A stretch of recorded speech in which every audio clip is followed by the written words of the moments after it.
devil even knows you're there. Yeah, if you're going through hell, keep on moving, face that fire, walk right through it. You might get out, or the devil even knows you're there.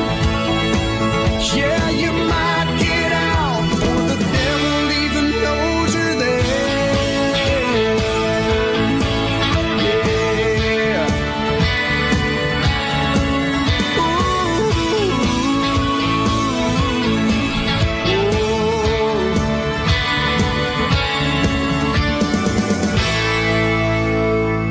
Got some Rodney Atkins for you. If you're going through you-know-where, which I think everybody thinks we have been doing for the last several months, watch out, be careful. It's Daddy's Money. Here's Ricochet.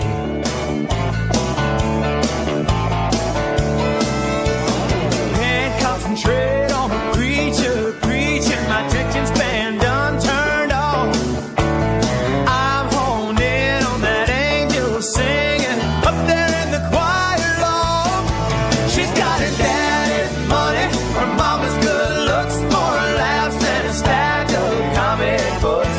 A wild imagination, a college education, add it all up, it's a deadly combination. She's a good bass fisher, a dynamite kisser, country as a turnip green. She's got her daddy's money, her mama's good looks, and look who's looking at me.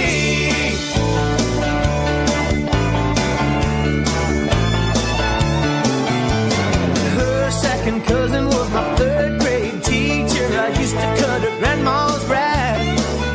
Back then she was nothing but knees and elbows. Golly, did she grow up fast. She's got her daddy's money, her mama's good looks, more laughs than a stack of comic books. A wild imagination, a college education, add it all up, it's a deadly combination. She's a good bass fisher, a dynamite kisser, country as a turnip green. She's got her daddy's money, her mama's good looks, and look who's looking at me.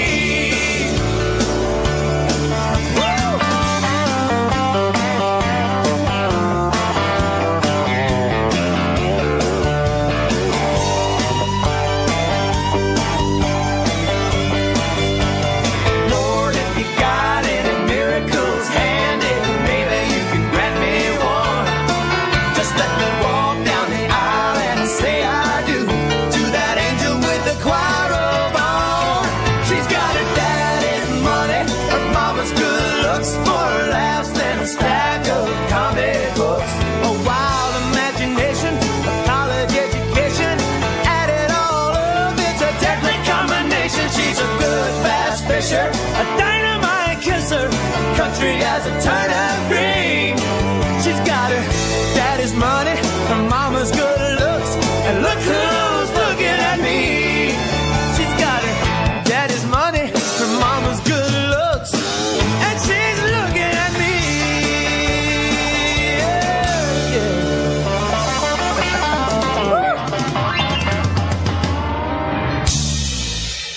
From Garth and Allen to Waylon and Willie, country legends every day on Real Country.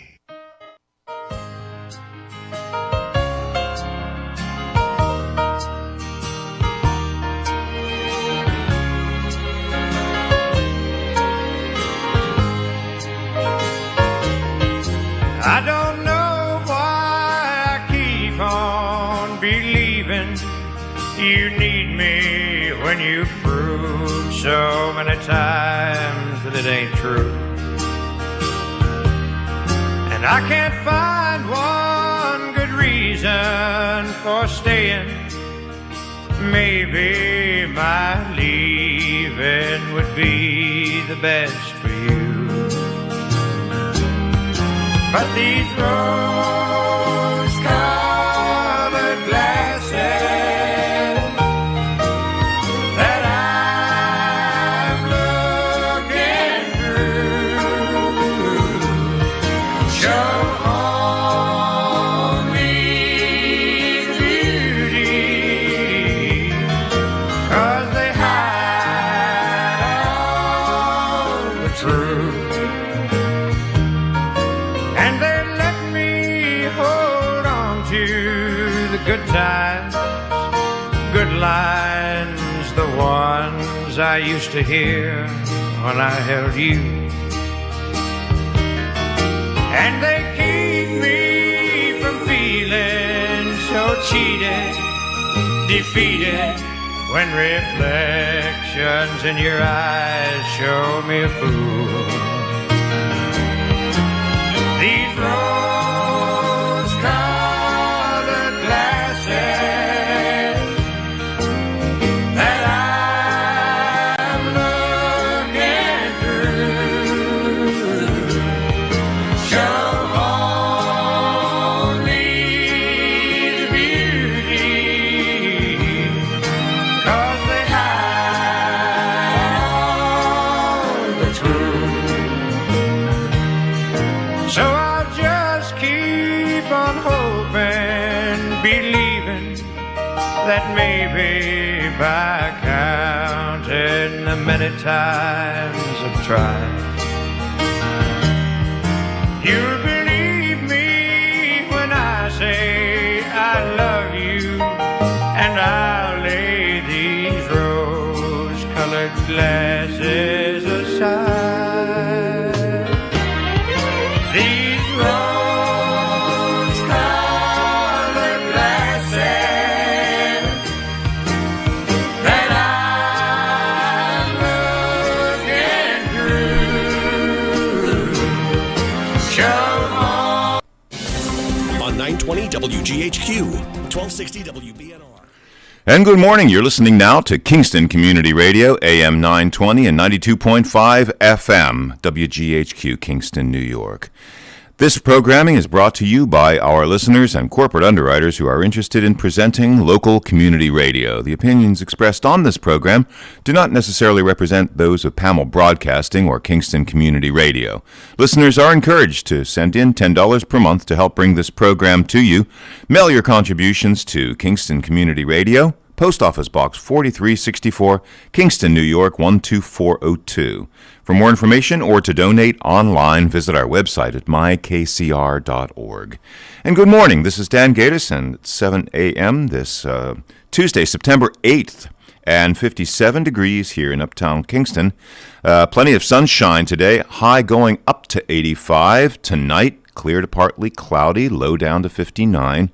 Wednesday, partly cloudy, high near 85. Wednesday night, partly cloudy, giving way to mostly cloudy skies overnight, low down to 63. Thursday, overcast with a 40% chance of showers at times, a high of 81.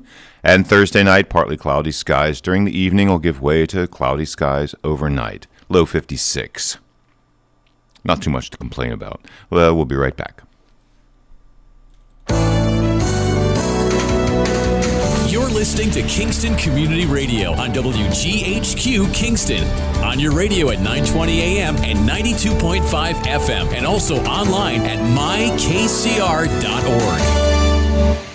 Families affected by disasters urgently need support. Help the American Red Cross provide meals and shelter to those affected by disasters, big and small. Donate to Red Cross Disaster Relief. Go to redcross.org or call 1-800-RED-CROSS. Next Thursday, you will be caught in an extreme flash flood. Disasters don't plan ahead, but you can. Talk to your loved ones about making an emergency plan. Get started today at ready.gov/plan. Brought to you by FEMA and the Ad Council. Hey everyone, let's all stop what we're doing and take a moment. You see? Every moment can be kind of special. But they can be loud moments, goofy moments, dorky moments, it doesn't matter. Because every time dads like us take a moment like that to spend with our kids, well, it's pretty momentous. So let's take a moment to make a moment. Call 877-4DAD-411 or visit fatherhood.gov. Brought to you by the U.S. Department of Health and Human Services and the Ad Council. Hi, this is Scott Harrington from Hurley, and I support Kingston Community Radio because the people need a place to have their voice heard, and it's lost in corporate radio, so please keep listening and supporting our station. You're listening to KCR, Kingston Community Radio, WGHQ 920 on your AM dial, 92.5 FM, and streaming online at mykcr.org. 7 to 9 a.m. weekdays. We are always streaming. And 845-331-9255 is how to get to us. And call us, you will. Please call. Today is a terrific Tuesday with Nina Postjapak and Cameron Rylands. Good morning. Terrific Tuesday. It is a terrific Tuesday. Yep. Day after Labor Day, a long weekend, holiday weekend. Wake up, kids. You got to log on the computer soon. Yeah. First day of school. Can't believe it. Does not feel like first day of school. No, it doesn't at all. Normally there's like a buzz in the air. And school buses. You know, you didn't have to go school shopping for clothes. You got till October till the kids got to go. I have to say, everybody's been so creative. I saw on Facebook a lot of the pictures where parents have set up like areas for the student, like little work areas and things, and I think that's wonderful. And I just saw in the paper today, 2 Chambers elementary school teachers are going around to individually see all the kids. Yes, and one of them, Jackie Stocker, who is an awesome, awesome lady. I've gotten the privilege to know her the last couple summers. She's been the camp director at Calabar Camp. Oh, so kids love her. She's like the Pied Piper of children. Like they see her and it's like, Jackie! They run across the parking lot, like out in Hannaford or in wherever. Kids, her camp kids see her. I'm sure, and I would bet her students do, but I only know her camp kids. But sure, wonderful lady. So kudos to her to going above and beyond. To and personally visit other kids before class. So and I thought it was great. One of the little girls they quoted in the paper pulled down her mask and said, "This is what I really look like." Yeah, that's cute. I thought that was really cute. Yeah. So and it has to be very difficult on the kids, right? Yeah. I mean that's a big part of it. At least starting the year is from day one getting to know who's what. The personalities.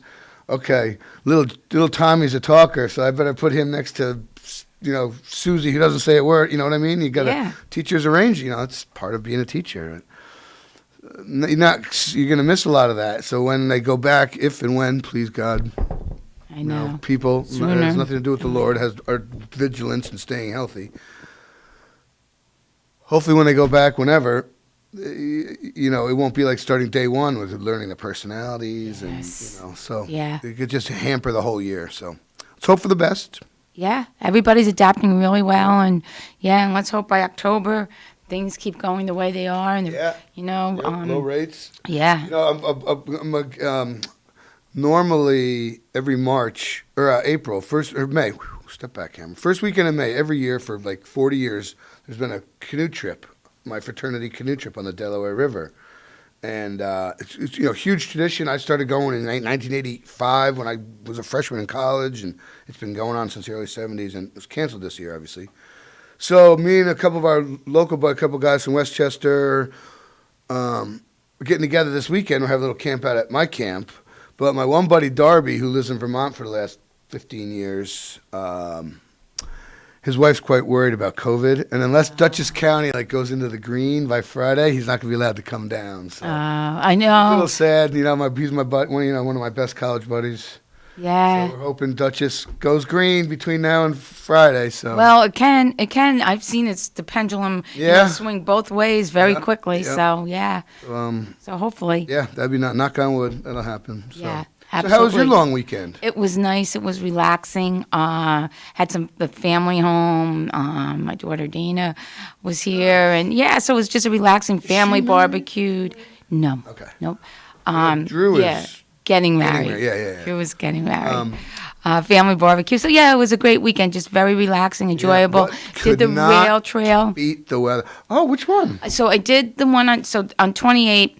Just because it's so close, I always do the entrance next to Stewart's. So yesterday, Dana and I went up to the next entrance. Oh, the middle one. Not the middle one. Yeah. Yeah. Did you go went north or whatever? North or west on it. or whatever? Yeah. Out, away from Kingston. That's cool. That's supposed to be a really pretty stretch. It really was. Yeah, I haven't been there I had yet. to say. And now my goal is to get up to the next entrance. I haven't been up to the one way up. But the one that goes down, though, right? Because there's beginning, middle, end? Oh, you're probably right. I didn't think about that. That one that's way up probably comes I guess. down.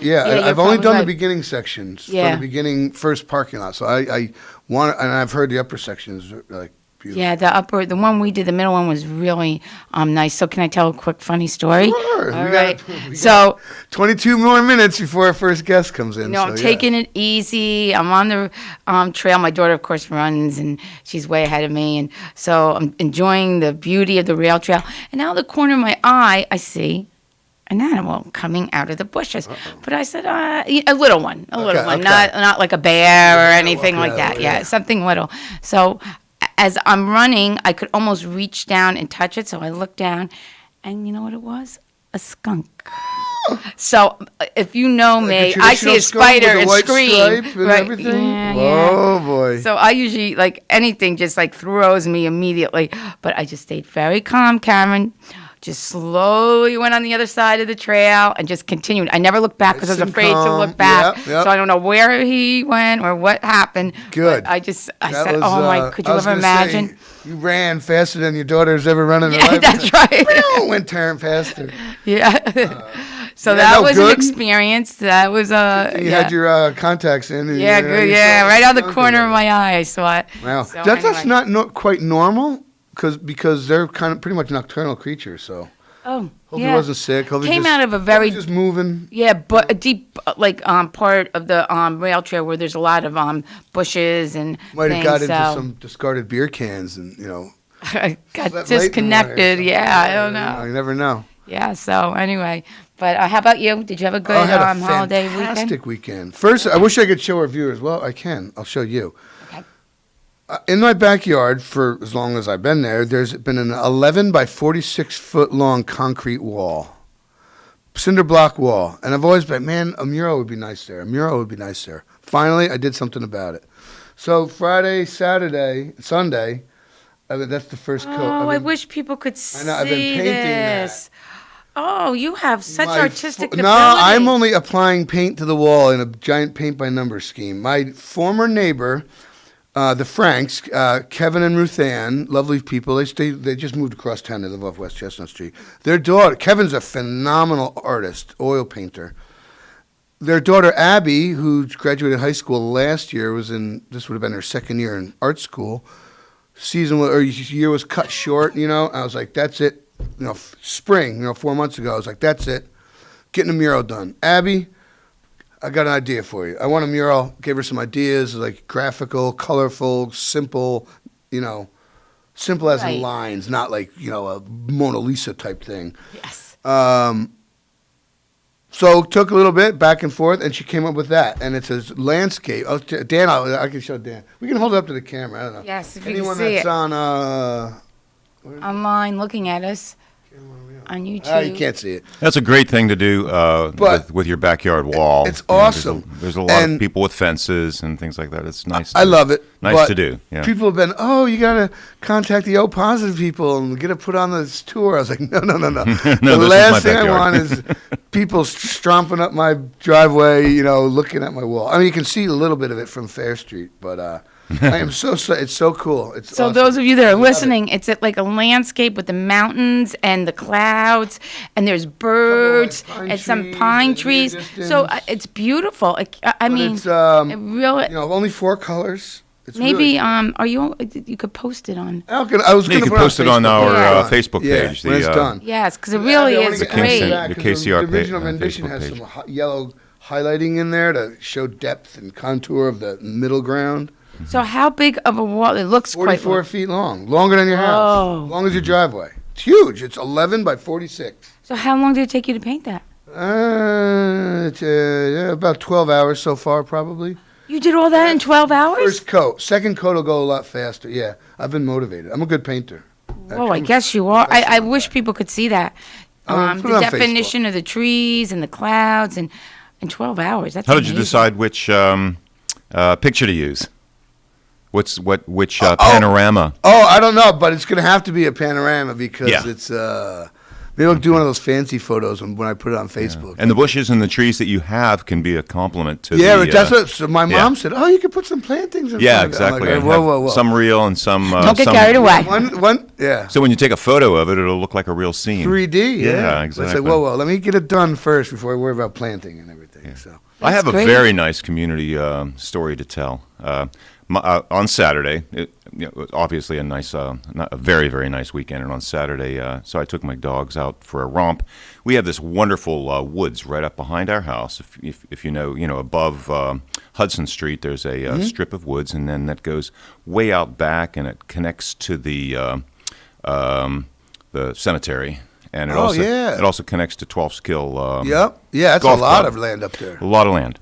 So I take my dogs up there for a romp, and I saw a deer, and then I thought, oh, well, the deers are running away. It should be okay. No, not for dogs. They smell them. They took so off? They got on the track. They tracked it. My white dog comes back. The white shepherd, he always comes back. After he gets tired of doing it. But my beagle doesn't. Beagle hunting dog. Right. Yep. Okay, so I leave for work. And Maggie comes back from New City, because of the situation. Yeah. And I leave for work, and overnight, no dog. Oh. But in the meantime, the reason I'm saying this is because the community rallied like you couldn't believe down there. With the social media. And the Lost Dog of Hudson Valley and all those, different sites. Huge outpouring of, help, and we're looking for it. And Robert Iannucci called. Oh, and I wanted to just thank him publicly, too, that he's a dog lover, of course. And he had his friends who had planes and helicopters that were out during Labor Day weekend with their little antique planes and stuff, to keep an eye out. What? Oh. Did someone spot the dog from the plane? No, that would have been very cool. That would have been cool. That would have been Wild Kingdom. That would have been very cool. However, it might be hard because of the time of the year. Yeah, true. Yeah. But that would have been cool, though. But that would have been very cool. But who found him was he was on a leash, so the leash got caught in the briars and the brambles. So he didn't go forever. He got caught. So he kind of spent a night hunkered down in some, off of Wilbur. And our now dear friends, Emily and Stuart, who Emily works at Ship to Shore, they were walking along the street with the dog. They just recovered him from the woods and were walking down the street with the dogs when Maggie saw them. Oh, wow. What's my dog? So it was a community event. That's cool. That is and the cool. dog just a little hungry and happy to be home, I'm sure. Yeah, he's still catching up on his sleep. Yeah, well, that's quite an adventure. That is. That's Well, some story. I'm glad I had a happy ending because sometimes, dogs go on too long, sometimes you never see them again. So Yeah. that's good. That's a great story. But, and so the second part of my fantastic weekend was yesterday. I have a cousin who I haven't seen in like 20, 25 years. Oh, wow. She was young, Amy. She's, I'm not going to give away her age, but, Now she's grown woman, yeah. husband, young child, adorable child. Haven't seen her in 25 years. A couple months ago, my Uncle Paul, this is my mom's family, my Uncle Paul, her older brother, calls and says, oh, Elaine, by the way, Amy is living in Kingston with her husband and child, unbeknownst to us. So, lo and behold, we got together, and we reconnected last night at a little barbecue. Oh, so well, that's nice. cousin. Yeah, that's great. And we have a phone call, right? Good morning, Carl. You're on the air. Hey, good morning. Good morning, Nina. How are you today? Good. How are you? Doing okay. I got an animal story that you guys will like. All right, let's hear it. Nina, I used to work for the Department of Corrections, so I'm not going to disclose the facility because for obvious reasons. Right. But working the unit one night, it was a hot night, and it was a ground unit, and my inmates, 36 of them in all, were all out there watching TV. When all of a sudden, I'm alone on the unit because my partner had to go off unit to pick something up, and I'm off the unit by myself on the unit, and all of a sudden, they all jumped up away from the TV and started running towards my office. So here I'm thinking the worst. Oh, my God, they're about to take the unit. I'm about to become a hostage. I kicked the office door shut, went to go pull what they call the PAS, the personal alarm. It was all officer's hat, which means come help me quick. I'm in trouble. Well, Before I could do that, they ran past me up on the top tier, all screaming and pointing behind me. I look over to where the TV area was. A skunk had crawled in the window. Oh no. A little bitty skunk. And these 36 hardened criminals, all on their way to various prisons after they get processed and all this other stuff, right? We're all going, I'm pointing at them. So I call up front to my area sergeant. And first thing he says to me was, good luck with that. no help coming. I managed to get the skunk off the unit by startling him slightly with a flashlight. I mean, he flared up a few times, but he didn't fire away, thank God. Oh, yeah. So what I did was I wrote in the suggestion box that we should probably raise and train skunks for crowd control. Yeah, right? March some of them down Portland Street. People will scatter. Yeah, good point. Well, how did you get it out of there, first of all? Yeah, I mean, a little bitty thing like that, a Pepe Le Pew can work wonders, I'll tell you. Yeah. Now, how'd you get it out of there? But anyway, I used my flashlight, and I startled enough with the light that he finally thought better of it and crawled back out the window he came in. Oh, that's good. But it took a while by myself, of course. But anyway, the sum total was I sent the letter in suggesting the training of skunks, and I got a letter back to sum it up in one sentence. Nobody likes a smart aleck. I think it's a pretty good suggestion. Yeah. No one knows that there might be decented, but you see a bunch of skunks running around, you're going to flee. That's for sure. You are. Absolutely. That's funny. Yeah. Now, as for the dog, I used to have a beagle. I picked up a beagle when a family was getting divorced, and they lived next door to me. We took the beagle. That beagle used to travel for miles just to mooch food. I believe it. And always come home? Always came home. It was a female. She would... you remember where I used to live up between Sawkill and Woodstock, and this dog was over the mountain and mooched food off the guys over at Deets Auto Parts on 28. Up and over the mountain? Over the mountain. Wow. That's amazing. Well, they say hunting dogs, like scent dogs, like beagles, they, in their mind, draw a scent map. It's like nearly a three-dimensional map of, they can do like a huge, square miles. Really? Yeah, and they remember it. It's like... and they'll remember where they smelled like a raccoon 2 years ago. They'll go back and see if he's still around. I've read this in actually National Geographic. Well, I've got a 2-year-old Rhodesian Ridgeback mix, and every morning the morning ritual is we open up the back door because we have canine invisible fence, which works great. The only downside, of course, it doesn't keep other animals out. Yeah. But we open the back door, and so Buddy would run out the back door. Our morning rituals every morning. He goes down the ramp and chases a rabbit twice around the yard, lives under my shed, and then proceeds to do his business. It's like the morning ritual, and my other dog just follows behind and watches. Yep, hunting dogs are amazing. They cannot not do what they do. I know. Crazy. Cool. Awesome. Well, thank you for the skunk story. I like that. That's a great story. Yeah, every time I think of skunks, that brings it back. Yeah, I unfortunately never had a dog that got blasted by a skunk. Probably in the last 20 years. I mean, we had a porcupine once. I had a couple years ago, my dog got blasted on Fair Street in Kingston, right in the backyard, yeah. And it was not funny. So I let it out. It got skunked. It came back in. It ran into the kitchen, and instantly I was like, oh, my God, get out. It was in my house for 5 seconds. It stunk up the whole house. So I was like, damn it, I had to bring my son to school. So we go, we get in the car. I was like, oh, my God, I smell skunk. I got out. I, ran inside, changed my clothes, came outside. Ben got in. We brought him to school. 10 minutes later, he's in the school nurse office, quite upset. He's like, Dad, you got to come get me. And he smelled like skunk just from, being in that moment. So toxic and concentrated. And, just a little bit came off me. I didn't touch anything.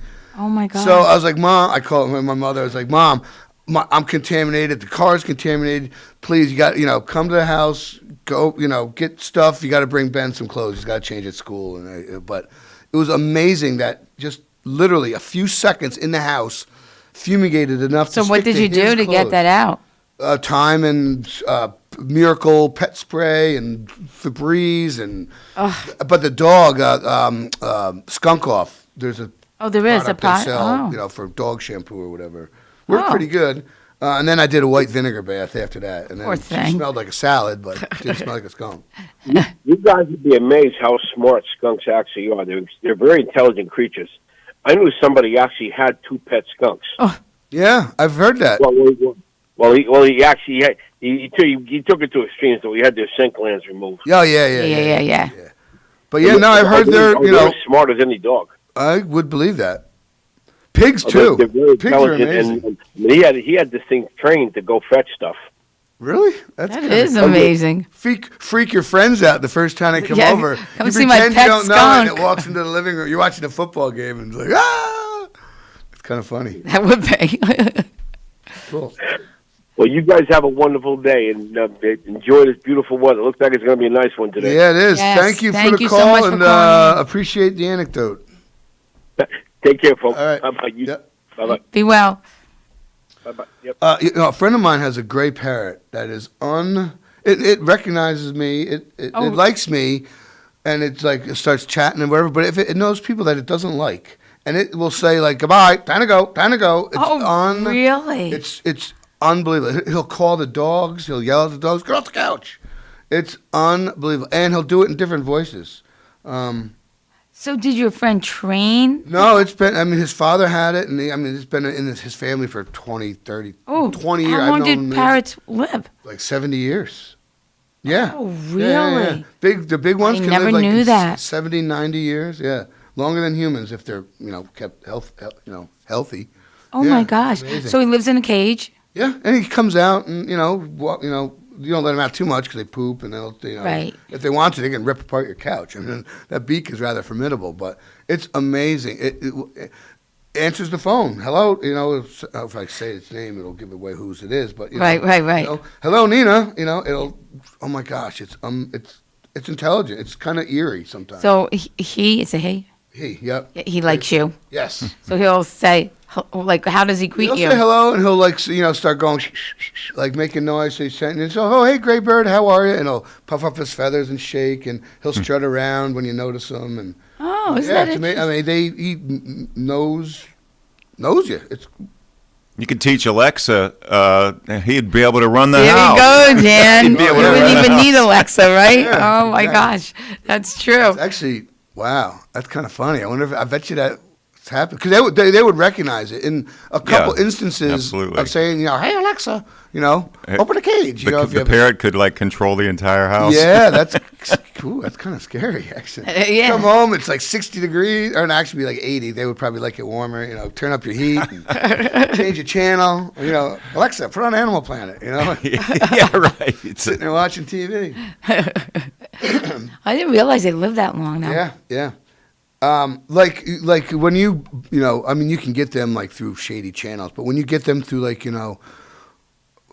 aficionados and right, the New York Great Parrot breeders Society, they almost make you have a succession plan. Like you have to put this in your will because you die. Where's the bird? It can live you by 30 years. If you get it when you're 50, you die when you're 80. The parrot's gonna live. So this parrot has been handed down in the family. Yes, so sadly his father passed, and it's now now his son. But but it's kind of eerie sometimes. Oh yes, yeah, I would say, especially the people he doesn't like. Oh yeah, and he'll be like, like a few years ago, and he said, oh, that's okay, he likes you. I was like, what do you mean? He goes, oh, when there's people here he doesn't like, and he named a couple people. I was like, oh, no wonder. It's kind of obnoxious. He's like, he'll be like, okay, time to go, get out. I'd like to borrow him just like a week. I don't know where he learned Might be handy at the DMV. Yeah, right. He'd be a good door watcher there. Yeah, he would, absolutely. It's funny, but animals, they're just so smart and you don't realize it. And, of course, you have the pets like your dogs, your cats, and so forth. Yeah. But when you start talking about, parrots, the pet skunks, pigs, you were saying pigs. Oh, pigs are super smart. I've heard that they're almost as smart as a 3-year-old. They have, they can identify pictograms and pick what they want. Who would have ever thought a pig would have that? They're pretty dang close to humans. Our body chemistry is very, very similar to pigs. I mean, other than the great apes and bonobo. Right. Actually, I think bonobos might be the closest to humans. But pigs, our our blood chemistry is similar. Our liver makeup, so it's we're probably not that far related on the family tree or whatever. Yeah, well, there you go. I wouldn't doubt it if we taste them. Tidbit of trivia there. Yeah. I mean, not that I'm like a cannibal or anything, but Oh God, don't even. Okay, we can't even talk about that. No, we can't. We can't. Anyhow. So this was the animal half hour. That's right. Let's see another idea. We could have food, the culinary, the cooking half hour. That's right. Now we have an animal appreciation half hour. Yeah, people were calling about their pets. Yeah. Yeah, and the stories. I heard Mark today was on not too long ago. I heard on the radio. But here. yeah. And he sort of made a joke that since the COVID they took the feeding machines out. Oh, a couple of the animals are looking a little, little cleaner and more. No, healthier because everybody when was the zoo was feeding busy. them. Animals in a cage will eat all day, everything. He said some of them were looking healthier and a little more fit. So that's kind of. Oh, see, they're gonna have to limit when it goes back to normal. COVID has affected everything, even the zoo animals. So limit that food once you go back. I did hear some zoo. That pandas, I think it was pandas, mated. They've been trying to mate these pandas for like 3 years, and they attributed it to those visitors. Like for three, right, all of a sudden they're like, oh my gosh, they have their privacy. Yeah, where's Susu or whatever, and they noticed she was in her den a lot, and they oh my gosh, she's pregnant. We've been trying for 3 years. But. They probably too. It's probably much calmer for them, more natural habitat, and that disruption of people all the time, and tapping on the panda, tapping on the glass. Right, yeah, absolutely. Yeah, so that's interesting. How about that? Well, maybe we have Dan Whalen coming on for the Boys and Girls Club at 7:30, but we have to, at some point, talk about the opening of football season. Yes. Thursday night. Yeah. First game. We'll see how that goes. Dan's on hold for the next segment. Excellent. Okay, great. Well, look, we're at 7:30, so we'll go to break, and then we'll be back with Dan Whalen from the Boys and Girls Club. Okay, thank you, Nina and Cam, for this segment of terrific Tuesday. You're listening to KCR, Kingston Community Radio, on AM 920 and 92.5 FM. And it's Tuesday, September 8th, 57 degrees here in uptown Kingston. Plenty of sunshine today, a high near 85. Tonight, clear to partly cloudy, a low of 59. Wednesday, partly cloudy, a high near 85. Wednesday night, partly cloudy, giving way to mostly cloudy skies overnight, low 63. And Thursday, overcast with a 40% chance of showers at times, a high of 81. So the first rain of the week happens on Thursday. Thursday night, partly cloudy. During the evening, will give way to cloudy skies overnight, low 56.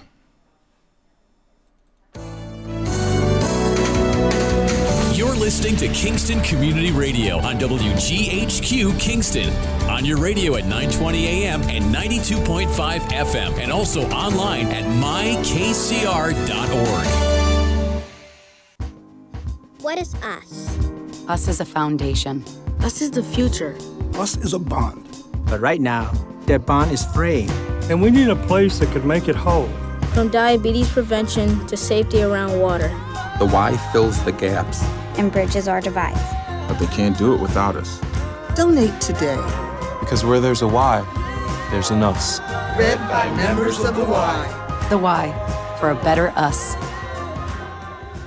I wasn't prepared to be a caregiver to Mom. I had no idea how hard it would be and what I would need to know. Things I never thought of, like how to improve her mood and ways for me to stay positive. Luckily, I found the Caregiving Resource Center from AARP.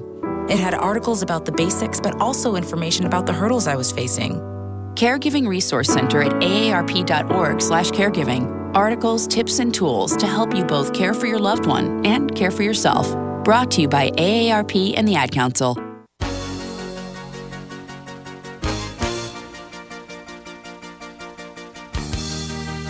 Hi, this is Dina Roy from Hurley, and I support the Kingston Community Radio, and so should you. You're here with us now at KCR Kingston Community Radio, AM 920 and 92.5 FM, 7:32 AM, 57 degrees on this Tuesday, September 8th. This portion of Kingston Community Radio is being brought to you by Mid-Hudson Valley Federal Credit Union, 1099 Morton Boulevard in Kingston. Now let's get back to the on-air studio with Nina Postjapak and Cameron Rylance. Welcome back. And we are back. Yes, and we have our guest on the line. Dan Whalen, good morning. How are you? Good morning. Good morning, everyone. Does it feel like the first day of school to you? Yeah, actually it didn't until this morning. You know, it's going to be very different, but, you know, our kids are still, you know, going to have some sort of excitement. It's a new day. It's like, you know, you're turning another page. So I would say, does it feel the same? No, but it's definitely the first day of school. Good. Now, I know you've had to change your programming and the way you guys operate through all this. What can we expect you guys to be doing now that school is, quote-unquote, in session? Yeah, so, you know, Cam, actually feels like we change our program every month. It feels like we have to redesign, reinvent every month, and here's, just like I said, it's just the next page. So where the club is, both Kingston and Saugerties, is we will be open for a full day, 8 to 5 in Saugerties, 8 to 6 in Kingston, and we're going to be here for our families, right? You know, first and foremost, mission-based, providing a safe place for kids to go to, where they can be around people who can help access all the things that they need. And help guide them every day. We, you know, are fully capable, have the Wi-Fi capability to have kids sign on, do their online learning, and we're going to work and guide through that as well. So, you know, it's definitely different. It's not, you know, what we normally do, but, you know, at the end of the day, we are here for our families, and we're happy and excited to get started on that. Well, I have to say, I mean, that's the truth, too. Is we're happy and excited to get started. It's a tall task, but I can't say enough about how much my staff here is fully vested into the mission and takes every challenge ready to go. Now, so kids are able to go to the club, either club, and, you know, if they have their own computer, they can log on and do the synchronous learning at the club? Yeah. So we're open. We certainly have the Wi-Fi capability. I mean, obviously, everything along the next week, for sure, at least, is going to be a learning curve for everyone. For teachers, for students, for us, and you know, we're gonna have to get in and see exactly what groove works. You know, what's the best. But we have those capabilities, and that's what we're here for. Now, do you have any like computers that are available for kids who may not have one in their own homes? Yeah, we do have some. I mean, we certainly don't have a large supply, and it's something we're looking to try to increase for the club in general. Yeah. We do have some, but and did the school? Every kid should have a Chromebook on some level or some sort. Yeah. And if someone comes in and doesn't, we can help be that resource to help link them to get one. Excellent. And so you're open during the school day, is that correct, Dan? So the kids can come at 8 in the morning and be ready to sign on to go into the classroom at 8:30 or whatever the time is? Yeah, whatever their schedule is. We're here. Our doors are open at 8 a.m. Great. That's fantastic. That's wonderful. That's a great opportunity. I mean, if a family has several children and, you know, one or more are old enough to be able to, you know, go to the club and leave the little ones home with some type of caregiver, that's a great service. That or if you don't have a caregiver, it's great because they can be at the club. So if they come at 8 in the morning, they could stay right through till 5 or 6 at night? Yes. And actually we're promoting that, you know, especially we're still trying to limit some of the in and out, you know, just because of, you know, the health safety outside. And so, yeah, I mean, they can stay for the duration for sure. That's excellent. Oh, yeah, that's very true. So what are you doing with that? Because, you know, that's one of the things that the club has always been, a drop-in club where kids can come and go. So how are you handling that right now? Yeah, we're still in a drop-in model. You know, it's kind of what it is, but it's just we're asking that our parents work with us to limit the in and out. You know, it's just what it is, and everyone's on board. We were open all summer. There wasn't a problem with it at all. Kids came. You know, if you need to go home because you left your math book, you know, that it's different than just wanting to go somewhere else and hang out for a little bit. So we're working with parents to get into the mold, but the less in and out, the safer everyone is. So we're trying to limit that.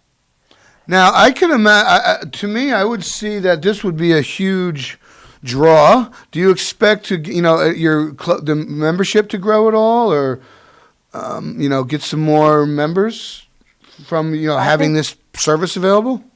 Yeah, I mean, I think especially as we work through this, there'll be some people who, you know, we're kind of helping in a different capacity, so there's going to be different people, right, because they have different needs.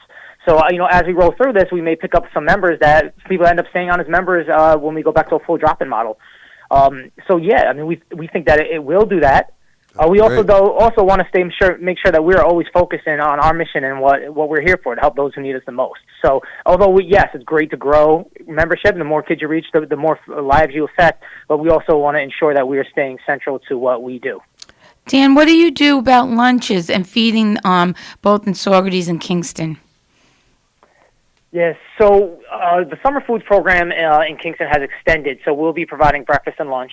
That's through Family Woodstock. We'll also be working with the schools to help provide those things. So it's still in Saugerties right now, where kids are bringing lunch. We're working on a program, but everything's still coming together. In both areas. Not even on our end. On people trying to figure out what grants. Like I said, summer foods just got extended last week. So up until last week, we were trying to figure it out. So we're looking to provide more. We're looking for resources. Definitely in Saugerties, but we're also working with the schools. Schools will be providing, the breakfast and lunch that they would have normally. It's just in a different format where you can pick up. They have to be cold lunches, right? Because you'll pick up for a couple of days. But that is a resource that our families have. Yeah, but they have to actually go to the school. So, but if they're at the club, they don't have to leave. Yes. What is there a way you can say what age group you think is going to be your biggest participant in this, or is that a silly question? No, it's not. It's always interesting because every time we ship, there seems to be a shift. So for us, I feel like that we're an 8 to 18 facility in Kingston. We're 6 to 18 in Saugerties, and I think that 8 to 12 is going to be a heavy group.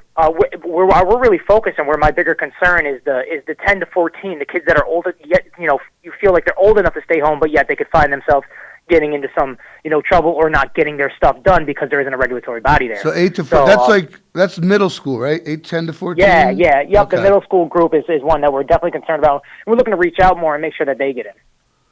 Now, Is that a similar demographic in Saugerties and Kingston? Like similar age group? It's similar. See, in Saugerties, because we have the school site, we have a larger reach on the younger population. Whereas in Kingston, we're just a clubhouse, and we tend to be a more teen population. So it's certainly, since March, it's been a moving target for all of us, right? Yeah. Huh. Yeah, it really is. Now, I've heard that in the school, at least in Kingston, I'm not sure if Saugerties schools are doing this.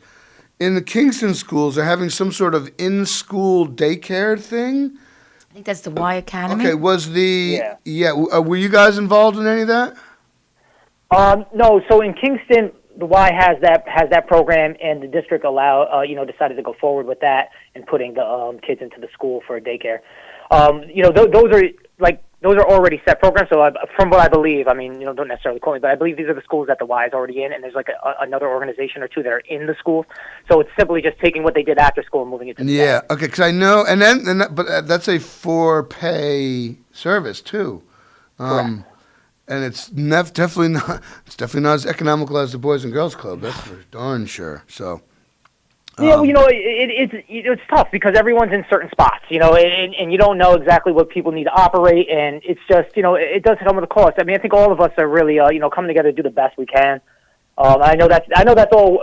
It's hard to look outside your organization right now because you're so involved in engulfed in everything going on here. But yeah, we just try to do the best we can with what we have and maximize what we do. So Dan, we're talking about the cost of operating and what you're doing for the kids, and really one of the only ways that you maintain the financial stability of the club is through fundraising. So perfect segue into our big fundraiser of the year, which we weren't able to have back in the spring, in March. Or April rather, is our virtual auction, which will be happening the first weekend in October. So maybe you could talk a little bit about that, because the exciting part of the virtual auction is that anyone and everyone can go online, view our items, see what we have, and also contribute if you have an item or something that you would be willing to auction off for this virtual event, because it's really amazing what you've put together and how the whole auction will work. So could you speak a little bit to that? Yeah, I mean, before we even jump into what the schematics of the auction, just why we're here and why we're doing it. Again, like I said before, I couldn't be more proud of the staff we have and what we do. When things shut down in March, like you said, we had to cancel our fundraiser, the auction, because and fundraising is the lifeline of the club, right? This is how we create funds to be able to do what we do. And we hit what was going to be our toughest time. We just were walking into what was going to be the fundraiser that helps fund us, that helps us be able to do everything, and it wasn't there. But we also know at the same time that our families need us now more than ever, like more than ever. And we just kept pushing through. We've talked about a couple of times on this station about we helped us to provide 1,500 meals a week to families that needed it the most. We created a virtual club just to stay in touch. Our kids knew how to get to us if they needed anything, if there was any help they needed with whether, or they just wanted to talk. We were open for essential care, and we just keep pushing through it. And then, when the summer came and we knew kids needed a place to go, I know, Kingston Parks and Rec wasn't able to run their program as usual. So we worked with the city of Kingston and with the local community organizations to make sure that we were open so kids had a place to go to. And now here we go with virtual school, and now we're extending our hours again. And it's when it comes down to it, we just keep pushing and pushing, but we need the support to be able to do these things. And that's where we decided we had to go with this virtual auction, because we have to have a fundraiser in order to keep doing and providing what we are for our families. And, like you said, the intriguing thing about this, which is really interesting, is that we do not, the room is not limited. This will be online. Anyone can come in and support our families. It's a fun night. It's a good excitement. There's some great items. There'll be some, videos, info on the club on the website. And we're just really hoping that everyone comes together and helps support us to get through this time. So who knows where we're going after this, right? Like, what's the next step? What's it going to look like? And we have to continue to provide what we do for our families, because they count on us for so much. Now, the auction is only open for the one night? It'll be open for 3 nights. So October 1st at 5 o'clock, it's Thursday, it will open up. And the items will be on there, the videos, donation opportunities, and it'll roll through Friday, and it'll end on Saturday evening. So you can watch your items, you can bid on Thursday night when it opens, or you can wait and watch and see what happens. This has the potential to be more successful than an in-person, one-night-only auction. It right? does. I believe the potential is there. We live in this world of unknown, and that's what's scary to us, because we're pushing forward, and we really, really need. This support. This is really what we got. This is it, and we're really just. The more I think about it, the more. This is all. Previously, one, you were limited to how big the room was. Best Western, Diamond Mills, wherever it was. Two, you generally had to buy a ticket and get dressed up and wrangle your spouse or find a date, whatever. Now you can buy stuff in your underwear at midnight. Yeah, when you cannot sleep. The more I think about it, the greater the upside of this is. Yeah, Cam. I guess we'll put it more as you choose your attire. We don't need the details. Yeah, well, whatever. Exactly. Out in your backyard, in your lawn mowing clothes, you could do it. Leaf raking. Yep. October 1st, you're probably raking leaves. So. So what we're really looking for is we're looking for people to help and support, but also help with just getting that word out. The more people that know about it, the more potential that we can have for support. Well, definitely here's a note to you. Get a press release to the station here so we can put it in our events folder so other hosts can read it on, if there's, we all know when it gets slow, you start reading some local events. So that's one small way. So get it out there, definitely. Yeah, no, it'll be great. And you'll be able to access it through the Boys and Girls website, correct? Yep. Dan? Yeah. And also we're hoping the night of possibly having like a Facebook Live type of atmosphere where we'll be announcing all the winners. And we also have a $100 raffle that we do every year in the winner. The grand prize is $10,000. So we'll also be announcing all of those winners the night of the auction. So it should be a lot of fun that last evening because everybody's been bidding, everybody's been watching for 3 days, also with the $100 raffle and the winners of that. So it really will build each day, and we're hoping that people become involved in it, and it's a fun way, and socially distancing, and maybe close family friends. You can have a little party and have everybody come over, and you can bid among yourselves. And so it's just a great way to raise money because, as Dan's saying, there's so much that goes on at the club. And truly, the only way that he can do what he does and his staff can do what they do for the kids is through fundraising. And we all know that this year that's been a really difficult thing to do. So. Well, I'm sure Dan, you can probably know this all too well. Your budget is out the window. I mean, your personal the cleaning products line in your budget went through the roof where there's no kids there, so you didn't have to clean or whatever, you know what I mean? Right. So I imagine financially you've got a lot of balls in the air trying to reconcile and manage budgets and all that, so. Yeah, it's difficult. Like you said, the cleaning supplies, the increased maintenance, and then also, the smaller ratios that are now being kept. Right, we have to keep kids separated groups; they can't mix, so it increases staff needs. So the expenses keep going up, and month after month, like you said, there's a lot of balls in the air, and it's difficult to watch. Well, I would imagine even with or without pandemic. Personnel expenses, staffing is probably your biggest item, right? Yeah. More than taxes, more than electricity. You have to have them within a ratio that you can have not just a safe atmosphere, but also that impact to be able to have the conversations with kids about what's going on in school, what's going on at home, what do you want to do when you grow up, and to continue those mentoring and role model opportunities. Yeah, absolutely. Whatever the state mandates, that's like the legal minimum, but you guys, you have to exceed that for. Like you said, for the hands-on and the human element of that, Yeah, for sure. And go ahead. I was going to say, and with that also, your programming has really expanded. We talked a little bit last month about your food cooking that you're doing at the club, as well as some of the other programs that you're going to incorporate with the school program. And I think those are exciting and also really beneficial for the kids. Yeah, we're taking a big step moving forward in a focus on workforce development and trying to give kids specific skills that lead directly to jobs that are growing and available in our county. And cooking is one of them, right? We talked about that last week. Not just the life skills of being able to shop on a budget and how to prepare things for yourself at home to live healthy, but also there's a lot of, hospitality is growing. It's one of the largest industries in the Hudson Valley, so there's jobs in those fields. Tech marketing is another one we're focused on. We're trying to. We started a marketing group where the kids are learning how to cut and edit videos. They're taking videos of stuff going on in club, and then they're going to be able to present that. And it just gives them skills that puts them one step ahead to walk into jobs that are available here. And those are the things that happen when we're supported. Those are the things that we really, really fundraise for, not just to be open, but to be able to provide these opportunities for kids so that they can step into positive, successful adulthood. Is there still the public access 26, on Cablevision? I don't think I know they used to have like the scroll, and they used to have the lot. Yes, they used to, yeah. That like for kids, if they were shooting like informational videos or something, so it might be something that could get aired on that channel, which would be. Yeah. Imagine that, like. I think. Do you have a YouTube channel, Dan, or Facebook that you do live? Yeah, we do. We have Facebook. We do have a YouTube channel. We've been, we were on it. We had it going, and we've kind of the last month has been, a lot to pull together. So we're still working on getting that back going. We're targeting right now that school's opening back up to get back going with those videos and information.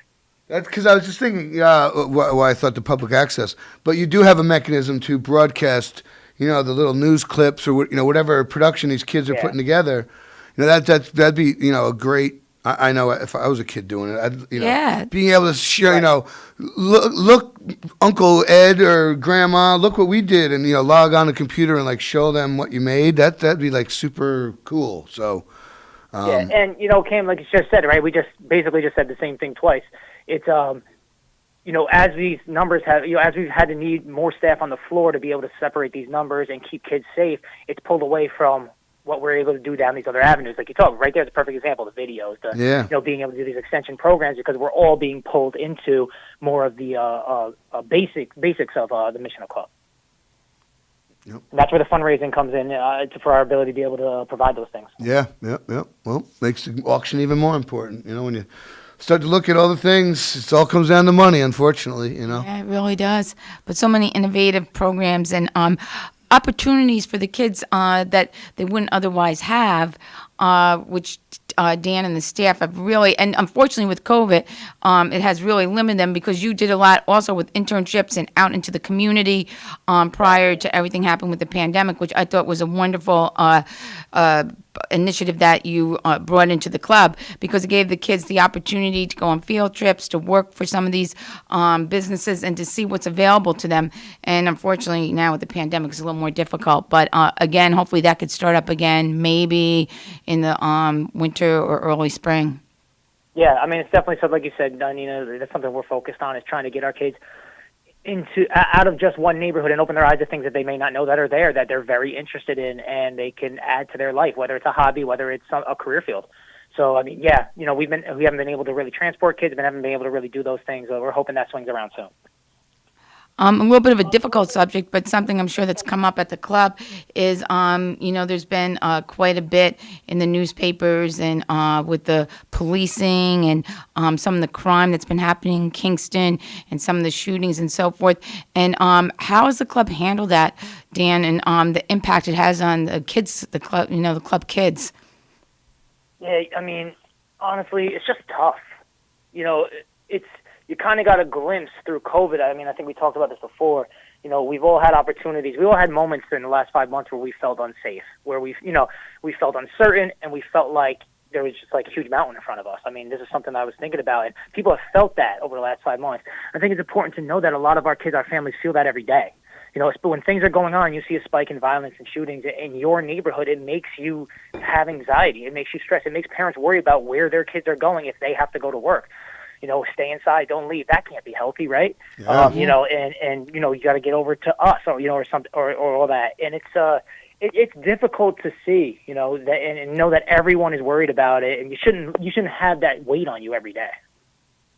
Well, that just demonstrates the importance of having a safe place to go where kids can be with friends and they're properly monitored. Because like you said, a parent goes off to work and your kids stay home, whatever, don't go outside, don't answer the door.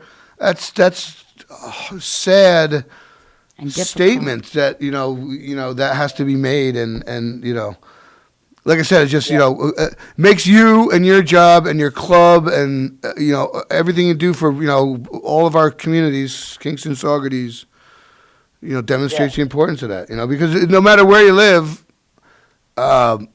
there's problems everywhere, and safe places, safe havens, are necessary. So.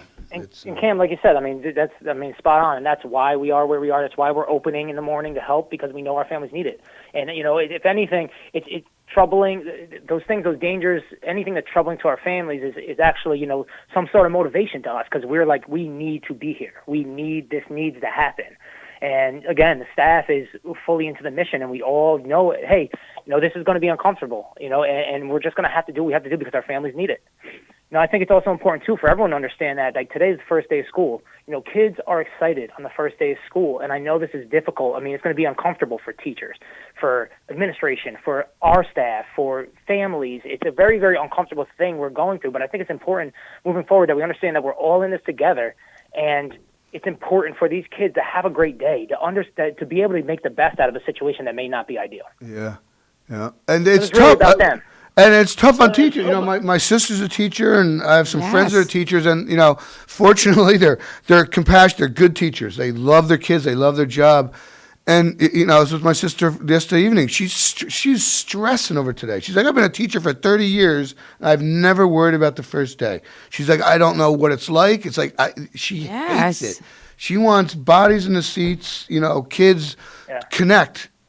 And because she's a mother, the importance of that school dynamic. It's easy for people who have may not have kids or have had kids long time ago, and this is just a stressful day and age, and the world moves super fast, and social media, and the world is different, and that interpersonal time has been diminished. A lot of, I'm going to say a lot of older people can't imagine what modern kids are like. They used to spend all day playing baseball, whatever. Right. And now it's so segmented, and their lives are so, organized and run that the school day has become more important, and now it doesn't exist, sort of, and man, being a kid is tough. Like you said, we have so much going on and there's so many outlets. I think it's just important that we know that everyone is going to be having some sort of sacrifice right now. Yep. And people are going to have stresses, and it's important that we support each other. Because it's just what it is. This is what our circumstance is, and we need to support each other to get through it. Yep. Well, I said a few minutes ago, keep up the good work, because it's now more than ever is when we need it. Yes, so now, absolutely. we only got 50 seconds left. Give us your phone numbers and your address and all that, website. Yes, Kingston Saugerties. Absolutely. Like we said, we have a very important fundraiser coming up on the first weekend of October. It's the first one we've been able to do, and it's really crucial to what we're able to provide for our families. So anyone who could be involved anyway, please, you can contact me. You can call me at the club, 845-338-8666. You can email me at dwhalen, WHALEN, at bgclubs.ulstercounty.org. That is also our website. Go to our website. We'll have information on the club, on our auction that's coming up, also our Facebook pages. We're going to be pushing everything out this week and just looking to get as many people involved as possible, because we need it now more than ever. And I hate to say it, October 1st is kind of around the corner. It is. Don't remind me, Tim. I know. Well, Dan, keep it up. All of our listeners, Kingston Saugerties, please support the auction. Yes. Thank you. And thank you all for listening. You got it. Thank you, Dan. Yeah, all right, excellent. All right. The other Dan in the control booth, why don't you take us into a break? And we're back with birthdays and Carl Brown. Absolutely. And Carl, thank you for calling, and we'll be catching your call again at 8:03.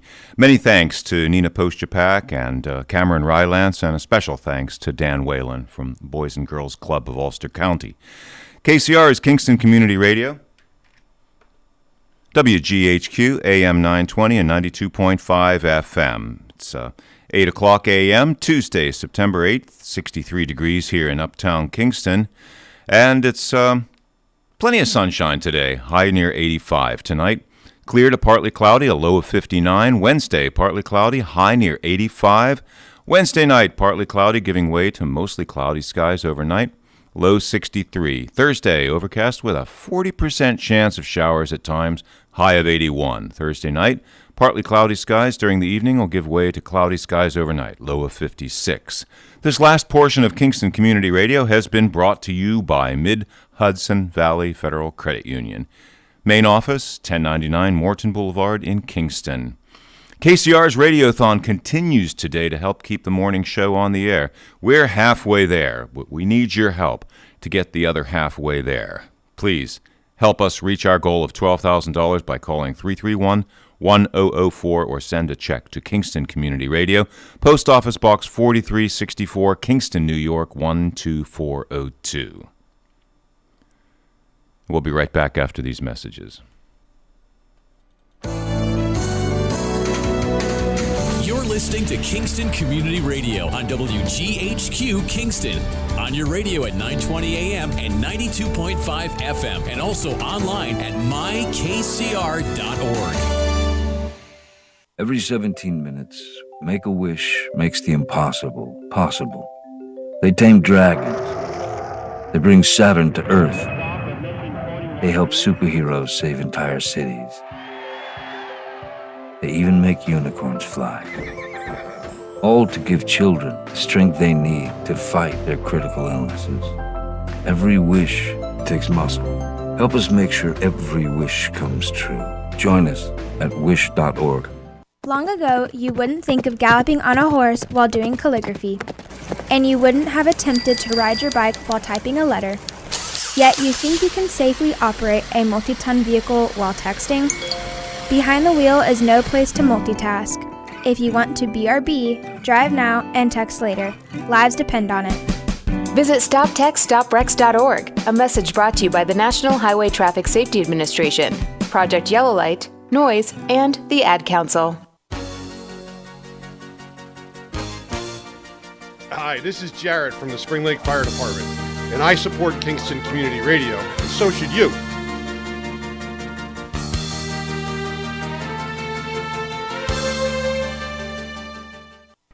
And welcome back. This segment of Kingston Community Radio is brought to you by the Kingston Lions Club, serving the Kingston-Ulster County area since 1941. Call 901-9067, 845-901-9067 for more information. And you're listening to WGHQ AM 920 and 92.5 FM, the home of Kingston Community Radio. My name is Dan Gatis, and it is Tuesday, September 8th, 63 degrees here in Uptown Kingston, and our call-in line to our hosts and guests, 331-9255. Let's get back to the on-air studio with Nina and Cam. Welcome back. All right, and it's birthday time. It is. So, unfortunately, today we only got one for September 8th. So, Nina, why don't you read our lucky recipient? Carol Loesch. Happy birthday to Carol Loesch. Love your family, many friends, and your card-playing partners. Enjoy your glorious day. Glorious day. Message. Well, your card player, she's a card sharp, poker player probably. Yeah. Taking all her friends' money. So, congratulations. Carol Loesch, you have won the complimentary cow pie from Boyce Brothers Dairy. Delicious stuff over on 62 Neal Street. Go on down and claim your cow pie. All right. So, Dan, well, Carl, you on the phone? Yes, I am. Hey, Carl, how are you? How you doing, Cameron? I am how awesome. You doing, Nina? Hi, Carl. How are you? Carl, I have to leave a little early, so you'll hear my voice for a little while, and then I have to leave, so I apologize about that. And then you're stuck with me. Then you have Cameron. Okay. That's okay. How's your brother doing, real quick? Good, thank you. Yes, thank you for asking. Lots of prayers were answered, and he's doing really well, so thank you. How are you feeling? I'm feeling great, but tell him I asked about him, please. I will. Thank you, Carl. You know, Carl, hold on a second. Dan is giving me the sign. We got a caller on the line. So, caller, good morning. You're on the air. Good morning. I wanted to wish a happy 63rd, that's 6-3, anniversary to Barbara and Gordon Craw of Saugerties. Wow. Happy 63. anniversary. That is awesome. Congratulations. 3 years. That is beautiful. Are you related to them? Yes, she's my sister. Oh, that's fantastic. Great. So, what was the name? What was the names again? Pardon? What was the happy couple's names again? Oh, Barbara and Gordon Craw. All right. Happy anniversary. Well, Barbara, you made a good choice, and Gordon, you're obviously a lucky man for she stuck around that long. So, thank you for the mere children when they got me. Well, awesome. Well, I'm glad you called and gave them props. In this day and age, boy, 63 year. Hell, I'd be happy to live to be 63. But thank you very much. Hey, and thank you for listening, and thanks for sharing this awesome news. Okay. Do you know where we're at for the radiothon? You know, it's funny. I was just looking at this. We are just over the halfway point. We are at $6,150. So, listeners, come on, keep sending in those checks, or hopefully working on PayPal or GoFundMe or something like that. So, in the meantime, keep up the support. Send gold. There you go. That's right. Excellent. All right. Thank you very much for the call, and appreciate your listening to us. Thank you so much. All right, Carl. It's you and me, baby. I think Nina's getting ready to go. So, how are you? Not bad. How was your Labor Day? Did you have a good, nice weekend? Nice weekend, fantastic weekend. It was kind of short, obviously. It's always short, right? They're all short. It was very nice. Very nice. I had a tree come down. Oh, you had it taken down or it fell down? Oh my God! I got estimates anywhere from $1,500 to $15,000. Could you imagine? Ouch. What? Holy cow. Did it damage anything? No, it didn't damage anything. Oh, thank goodness. It did not damage anything. But we got to take it now. But you're going to have plenty of firewood, right? Absolutely. Absolutely. If only you had a fireplace that still worked, right? Yeah. So how have you been? What's going on? Enough about me. Let's talk about a little bit about Kingston itself. I mean, that's what we're here. Yep. What? Is there something in particular? A lot of good things are happening in Kingston, but a lot of businesses are ending up going out of business because they just couldn't get through this pandemic. We see it in New York City. We see it here. And then we see a lot of people from New York City moving here, and the housing explosion here is going through the roof as far as the cost of your homes. Prices are going up. And it's a seller's market. That's for sure. It's a seller's market right now, yes. I've heard people call this a bubble. Hopefully it's not. Generally here in the financial world, you hear bubbles. That's generally not a good thing. But it would be nice if this, value could stay hot for a while, years, not just a little bubble of COVID and, it shrinks again. There's a lot of seniors and not necessarily senior. Me, I've owned my house for a long time and, I would love it for appreciate. But while I brought up seniors, people who have, burned their mortgage years ago and perhaps getting ready to retire or, make that next step in their life, being able to make some real money selling your home is a great opportunity that really hasn't existed in Kingston for a long time. For a long time. And you got to think about it. And I have this debate once in a while with my wife. It's not. I don't think it's just a bubble. It's just like any other economic situation. You have your ups and downs, you have your curves, you have your valleys. But it's an opportunity right now because a lot of people want to get away from areas that are very high traffic areas like New York City and places like that. And they're looking to come up to places in the Hudson Valley and at Newburgh and in different areas and stuff like that to get away from a lot of the congestion. So I don't necessarily think it's a bubble. I think it's a new growth cycle that we're going to. That's what I think. Great. That's the way I like to look at it. I talked to I live on Fair Street, and there's a house. I'm not going to give the exact location near St. James and Fair. And I just a week or two ago met the couple that living there, and we just started chatting about school and it's great Kingston and the prices. And we just started talking about the past, and they had no idea this this was an IBM town, and every storefront used to have a business in it, and every house wasn't every third house wasn't for sale, and the schools were full, and all the rec leagues and the bowling alleys were full. And I said to him, we're just now in the last few years getting back to where we were when I was in high school. And he was kind of shocked. He didn't realize that, we've been in a down area for, 27 years. It's just been this last 3 that we're starting to get back to where we were. And we all talk about that. We all talk about IBM moving out. Yeah. And that was the decay of the Hudson Valley. I'm sorry to interrupt you, but you were saying? Yeah, no, but I was just saying that, and that's, I hope that, these people moving into our area, Saugerties, Woodstock, Highland, Marbletown, they realize that, they're not discovering this place, they're rehabilitating it. You know what I mean? When, all of my high school, 85% of my high school graduating class had to leave the area to find career type work, and that's a telling statistic or telling point, whatever, so it is. I wouldn't know how to get that information out, but I think that's an important thing for new residents to our community to know that they're not inventing it. They're not, you're moving here because it's a great place, because it's historically has been a charming small town with good schools and a hospital on Main Street and, absolutely, libraries and woods and recreational and, we've always been a pretty diverse community, right. Ethnically, culturally, religiously. I grew up with, right in my block, there's white, black, brown, Christians, Jews, Hindus.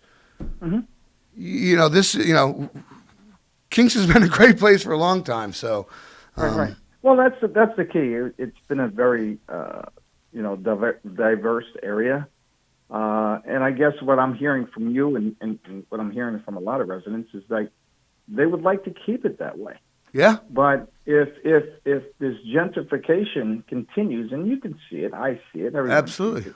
It's going to change the landscape of Kingston, which we don't want. Which brings me up to another a subject. Basically, we're all Kingstonians. We would like to see new jobs. We'd like to see new stuff come back here. But have we learned from our mistakes?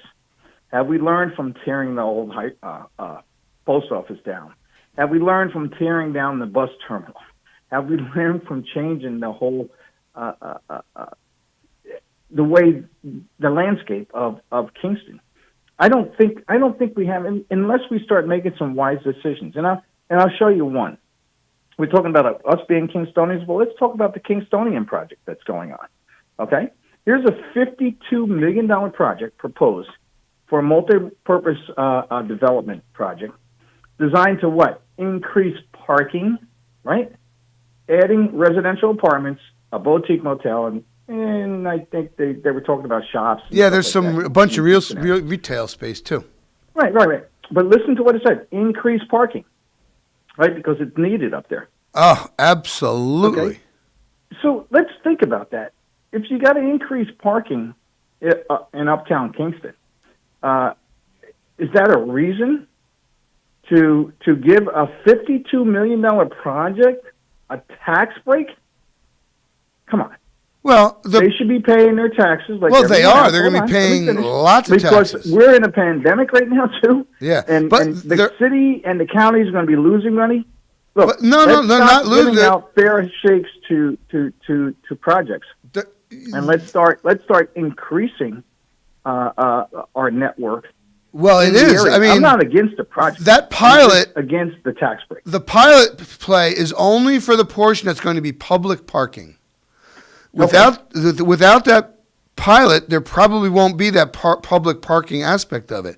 None of the other portions of it, the residential, the hotel, the retail, none of that has been, they're not asking for tax break for that.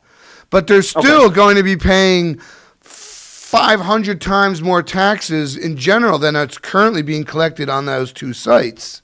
So no matter what sort of pilot is enacted, we're still collecting millions more in tax revenue than current. So, right.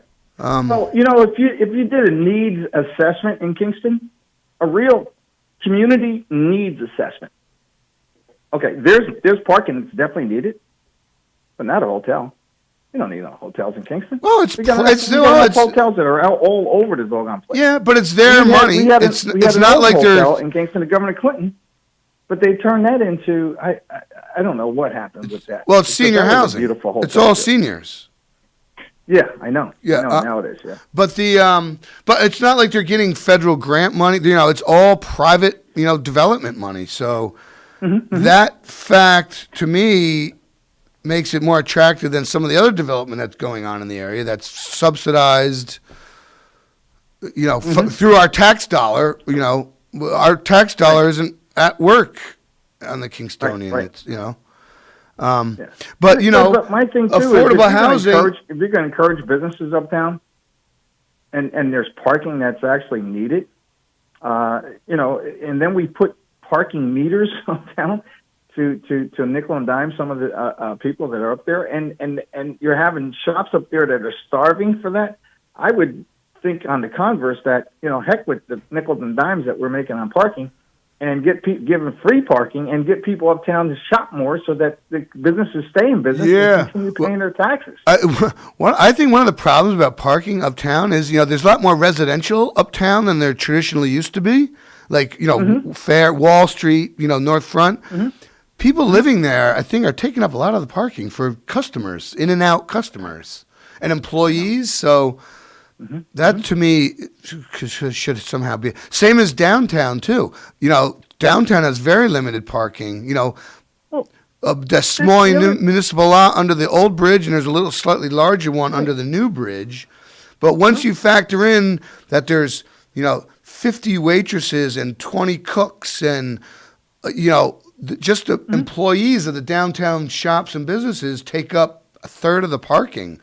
That somehow remedying that would help get more customers in and out of the businesses, thereby increasing taxes and everything else. So there's some creative ways that we could help probably.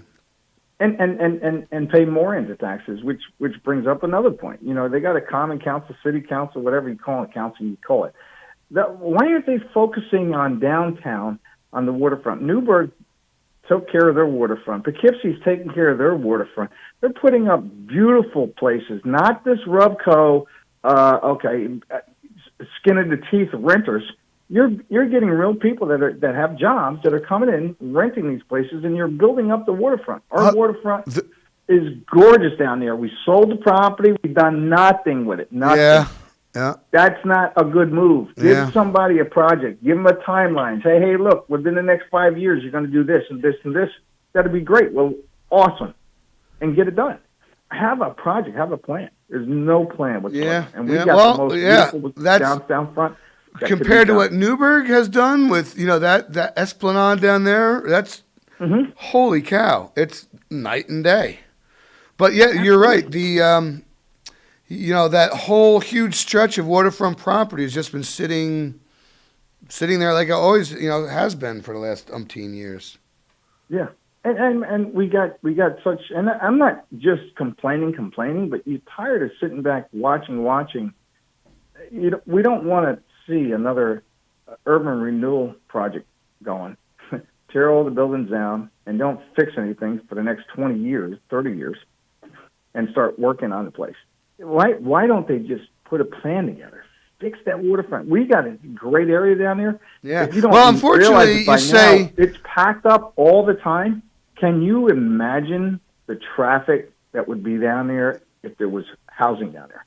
Decent housing, new condos, new townhomes, or something on that waterfront. Yeah. I think it would be great. Well, unfortunately, when you say they need a plan, unfortunately, it's privately owned land. So yes, it is.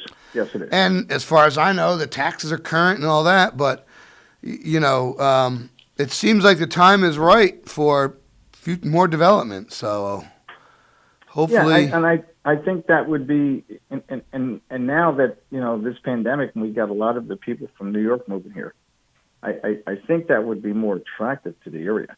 I know our houses properties are going up and everything like that. Yeah, that's good.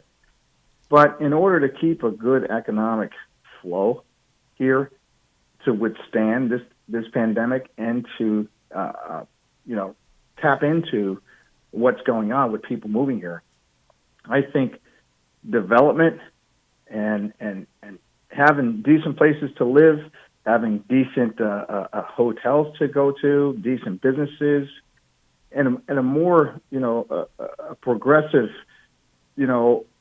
building structure that's happening both downtown, midtown, and uptown, I think would be great for this area. That's just my own take. Well, I mean, I think the Golden Hill, the potential development of Golden Hill is huge. I mean, that could really, if you get, Well, let's talk about that. That should be that's another place, not just Golden Hill, but there's a building alongside that they're going to end up giving it away to somebody or somebody buying it. What's that? And I hate to see the infirmary. It's the building next to Golden Hill.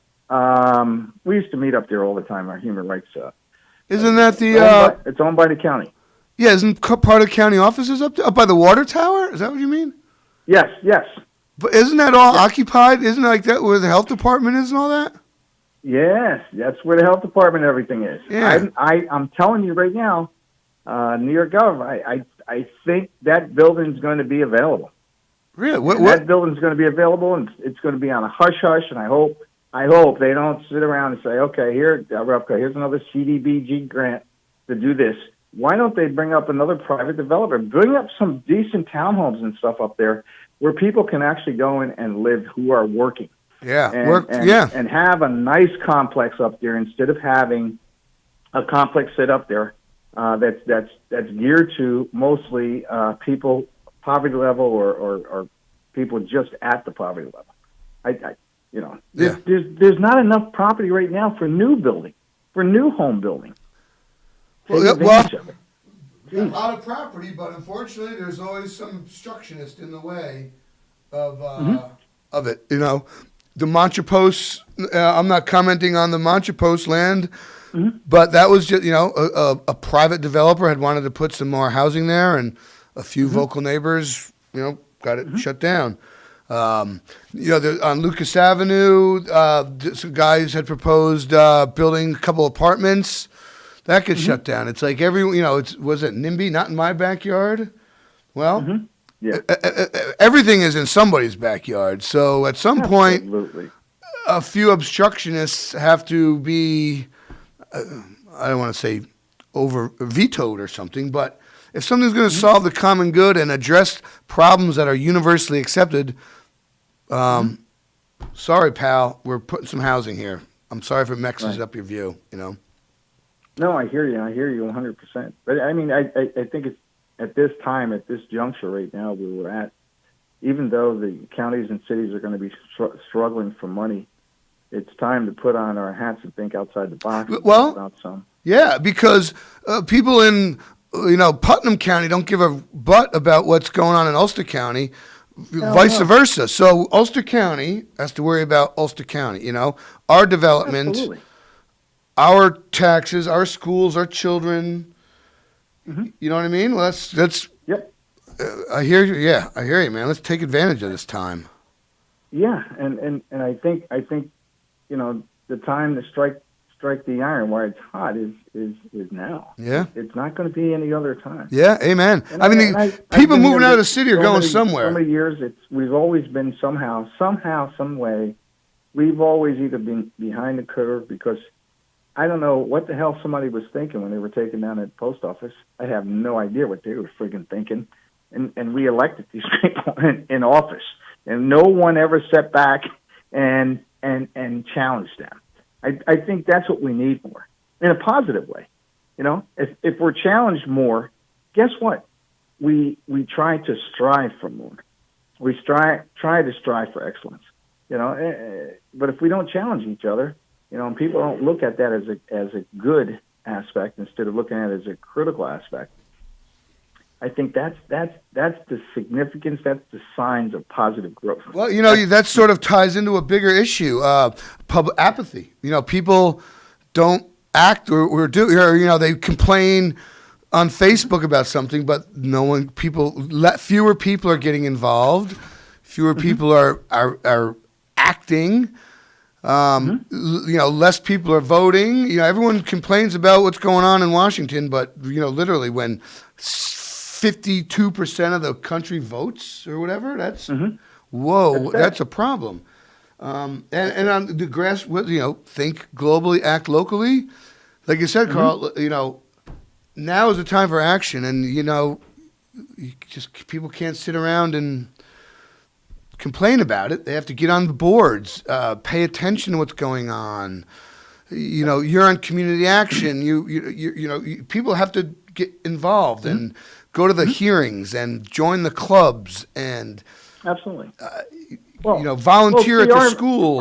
Our main mission is and I think not just us in community action, but this needs to be almost like a federal program to get people off of a lot of stuff, welfare, food stamps, SNAP program, whatever they call it, and things of that nature. And I'll tell you what the mission is. That the whole mission should be, because people that don't have any means, they get dropped right off here in Ulster County because they know they have all the programs here for these people. Yeah, well, I'm telling you, that's the truth, and that's why we got so many issues here. But if we start adopting a policy of this right here, this mantra, poverty to prosperity. If we could actually start helping people and helping to get people up or having programs to take them and say, hey, look, you're on food stamps. You know what, man? That's a 5-year program, and here's what we have to do now. Not only do you have to do this, but now you have to go to school. You have to learn this trade. You got to do this. You got to do this, because after the 5 years, we're weaning you off of this, and guess what? You're going to have a job. You're going to be taking care of yourself and your family. And this way here, you're going to teach your family how to take care of themselves also. So they don't learn by a piss poor lazy example or an example of I can't do for myself, and constantly have year after year after generation after generation after generation on food stamps or poverty. I think there needs to be a way out. Poverty to prosperity. We need to take people from point A to point B so that we can get away from that eventually someday. I don't know. When I was a young kid, I don't remember. Maybe I was isolated from that. I don't remember anyone ever being on what do they call it? Food stamps or assistance. Getting assistance. I don't remember that, and I don't remember a lot of homeless people. The homeless people we used to see, we used to call them winos, because they were drinkers. Yeah, and weren't as many as there are now. But I think vocational training, education and vocational training has to be adopted more widely. Absolutely. You go through high school. To tie in everything, what you're talking about is great. Vocational training, all that stuff needs to be done. But to tie in some of these projects like this, my thing would be, okay, where's the jobs? How many jobs are you creating? What's this? What are you doing? Okay, the Kingstonian, how many jobs are you creating? Are you going to have parking attendants? Or are we going to have house cleaners? Are you going to have staff for your boutique hotel? Talk to me. Tell me how many jobs you're bringing to the area, and then you get the nod. Okay, yeah, hey, great. That's a great thing. If it's not, see ya. We can do another project other than that. Yeah. But talk to me about those numbers. And I haven't heard not one of those numbers. I heard increased parking, boutique motel, residential apartments, this and that. Yeah, that's been out. I've seen it. That's been out there. They're also offering like 2 or 3 internships through the school system to teach hospitality, management, and something. I mean, that's all been published. That's they okay, great. Have a partnership with the school district to it's a 4-credit internship. Fantastic! I didn't know that. Now that's a great idea. Yeah. But for all any business in the town, that those types of mentoring things should be developed more. The Metro project, I'm looking forward to that because there's a big component of that for production and technology. Oh, geez, Carl, look, I'm getting a sign. We got to go. No, Carl, we've chewed up a whole half hour already. Discussions that needs to happen in our community. Yep, amen, baby. That's why we got you on here. To keep the comments rolling. So listen, we got to go to break. Carl, thank you so much for calling in. I appreciate it. And in one short month, we'll talk to you again. Okay, and next month, hopefully, we'll have another business person here if they're still in business. Great. Okay? Well, come on in. All right, Carl Brown, thank you so much. All right, bye-bye. Okay, and thank you. This is it's now at the bottom of the hour, and you're with us on Kingston Community Radio, KCR at AM 920 and 92.5 FM. Thank you, Carl Brown, Community Action, for calling in today. Tuesday, September 8th, 64 degrees here in Uptown Kingston. This segment of KCR has been brought to you by the Kingston Lions Club, serving the Kingston-Ulster County area since 1941. Call them 901-9067 for more information. Weather and forecast one more time for Kingston and the surrounding areas. Plenty of sunshine today, a high near 85. Clear to partly cloudy, a low of 59 tonight. Wednesday, partly cloudy, a high near 85. Wednesday night, partly cloudy, giving way to mostly cloudy skies overnight. Thursday, overcast with a 40% chance of showers at times. High 81 Thursday and Thursday night. Partly cloudy skies during the evening will give way to cloudy skies overnight with a low of 56. We'll be right back.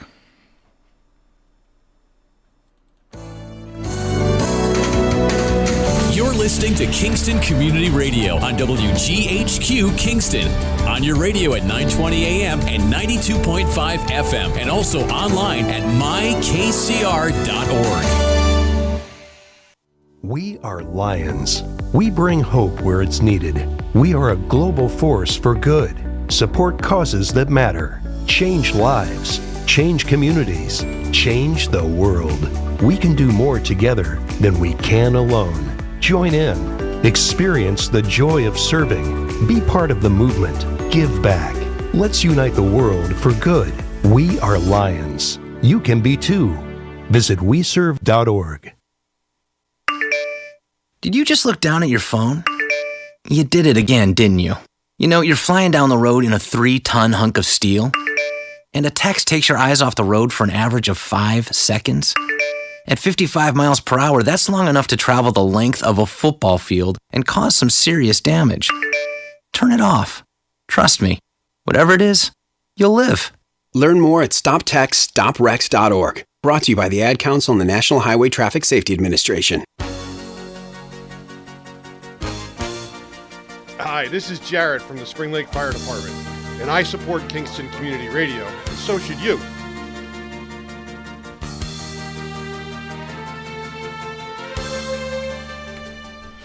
Thank you for listening to KCR, Kingston Community Radio, AM 920 and 92.5 FM, and streaming online at mykcr.org. KCR's Talk Radio, and thank you for the calls today, 331-9255. Keep them coming. This portion of Kingston Community Radio is brought to you by Rondout Savings Bank. When you choose to bank Rondout, you're part of a bank that is dedicated to the future of your success and the success of your community.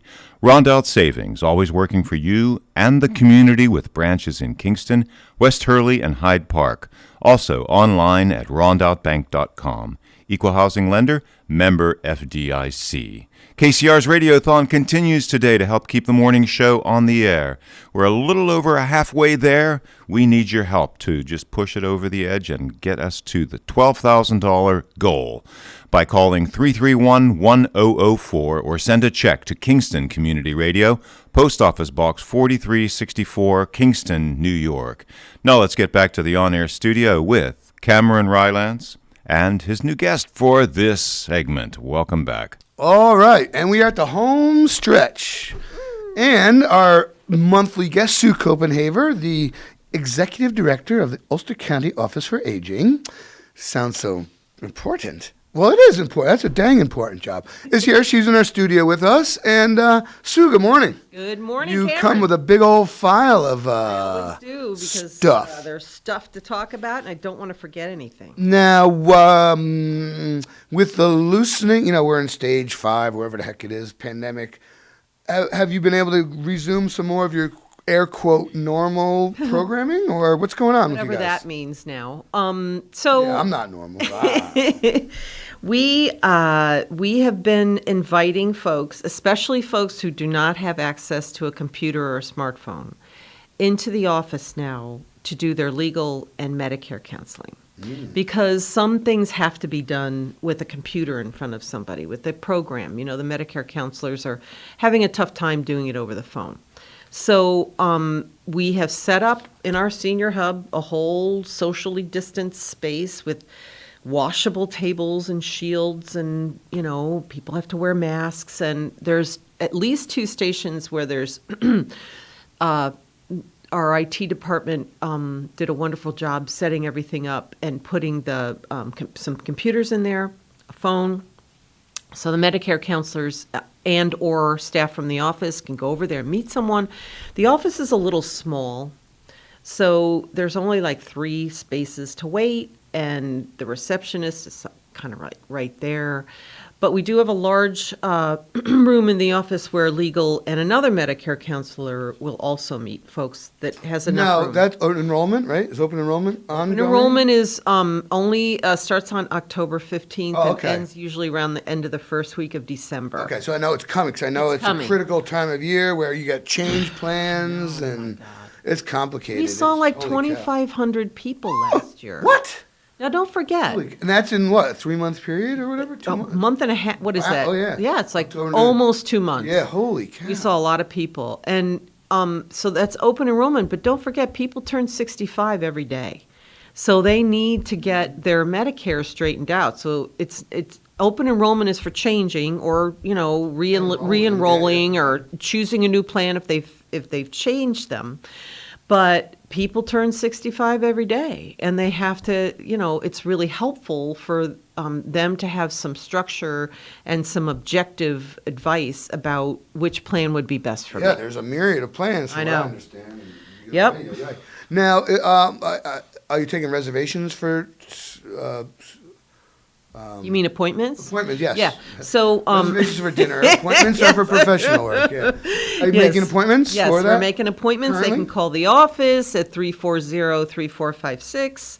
And people have been calling. Actually, some people have been showing up for some things. The farmers market coupons, which I want to talk about, we in the past have given them out at the office, a lot of them out at the office. But this year, everybody's worried. So we set up a tent in the parking lot for a month, 1 day a week for a month. And tomorrow, Wednesday, September 9th, is probably the last day we'll do that at the office. I'm going to vet tomorrow and giving them away there. We've been going to senior housing. We've been trying to set up at farm, food stands and farm markets, anything we can to try to get these coupon books out because the farmers markets go until the end of November. Sure. So well, now it's coupons. Yeah, it's harvesting right now. Yeah, it's harvest, and everything's like trees and plentiful. Yeah, exactly, yeah. My garden, my little tiny backyard. I'm finally getting some ripe tomatoes. I know, me too. I thought it was me, but I was telling my mom, No. and she's like, apparently it's late season for tomatoes ripening. It's late season, and finally my little peppers are growing. My broccoli's starting. I've gotten 1 billion cucumbers. The pole beans are starting. Well, it's like, what am I going to do with all this food? Quite a thing. Yeah, it's fun. So anyway, do you know how many you've distributed? We've done almost 800 coupon books. We have about 200 more to go. That's and we one need per to- person, a booklet per person. Yeah, we can only get one per- 800 different people. Wow. Yeah. That's awesome. Yeah. It's good. I think it's awesome. Yeah. 800 people. Is And we have some more. School full. Come get them. Yeah, We will yeah. even meet you in the parking lot and give them out. So come to the office. And so say these I'm are for our outside. listeners who may not have gotten it. These are coupons they can redeem for produce at Fruits and vegetables at participating markets. which are the local ones participating. Yeah, there's one down here on Wall Street, the old Dutch church I just has one. Okay, There's yeah. one in Woodstock. There's one in, some people who live out 28 can go to Tannersville. There's one up there. You can use them anywhere in the state, actually, where they participate. There's one in Wallkill. There's a few in Kingston. I wish I had the Seed Song was one of them, but let me see as I talk if I can find... I don't think we have them listed in here. So anyway, we have about maybe 250 left to go. Oh, wow. So we would love to give them away. And this Wednesday, again, it's from 11 to 1 in the parking lot. We had a pretty good crowd, and we think we got it in the paper in time for this week. Good. What did I want to talk to you about? Oh, so every month we have our newsletter, right? And our newsletter is available. Oh, let me say one more thing about the farmer's market. You have to be over 60 or over. You can't have gotten the coupons anyplace else, and it is income-based. So we do have the limitations for the income, just to say that. But every month we put out a buzz, our newsletter, and full of information that you may or may not be able to take advantage of because we aren't gathering yet as groups. We don't have lunch and learns. We don't have the movies. We can't do the congregate meals yet. Is there any plans for the movies? Because I know theaters are allowed Theaters to be aren't open. Theaters aren't open yet. I thought they were. Not in New Not York. in New York? Huh. See, I thought the mall theater opened last week. Huh. Oh, well. Sue, we have a phone call. Good morning, caller. You're on the air. Good morning to all of you. I have a question about the coupons that Yes. were given. Years ago, they used to be $2 coupons, and now they're the $4. And what happens a lot of times, like, we can't get any money back or anything like that. And, not all the vendors sell the same things, so you go to different ones. And it was much more helpful when we had the $2 ones, because, like I said, you can't get change back. And Right. sometimes you go to one vendor and you want to get something only costs $2. Oh, I see what you're saying. Smaller denominations. Right. Yes, they were much more helpful, and they lasted it longer. Well, unfortunately, we don't have any control over that. That's the New York State Office for Aging. I can certainly pass along your concern. I'm guessing that you probably got $5, $4. Let's see. They're $4. There's 5 $4 ones, but there should have been 10 $2 ones. But I'm sure they wanted to save money printing paper too. Save 2 little pieces of paper. Yeah, right. A So bigger benefit for trees the already been seniors cut if we down. had the $2 ones. It really would be very helpful. I will Because, like I pass that said, along. They last longer then because you can't get change back. Yeah, that's right. Oh, that's good input. Thank you. So a lot of times so I always bring money with me, so I go up there then as, I wind up then giving the money then instead of the coupon. Well, that's too bad because the whole point is to use up the coupons, right? Rather than Yes, your money, right. yeah. Well, don't feel bad about the change. It was kind of free money, sort Yeah, of. it So. is. Yeah, I Go do for it. Just use them. appreciate them, but like I said, it would be more beneficial Yeah. to us and more helpful, so if that could possibly change. I it would will. really be I will great. pass it along. Okay, thanks for doing that, and have a good day. And Great. Keep up Thanks all for your good work. calling. All right. Thanks for the input. See, there you go. Okay, bye. Constructive criticism. That's fine. Community radio at its best. We love constructive criticism. No, it was great input. Yeah, That makes so, sense. So anyway, I was talking about the coupons, newsletter. Newsletters, the buzz. So if you do have access to an email address, you can get this via email. You can stop by our office and get it. We are trying to get it out to where we used to deliver it in the community. We had a list of about 25, 30 places where we would drop it off. Some places aren't allowing that yet.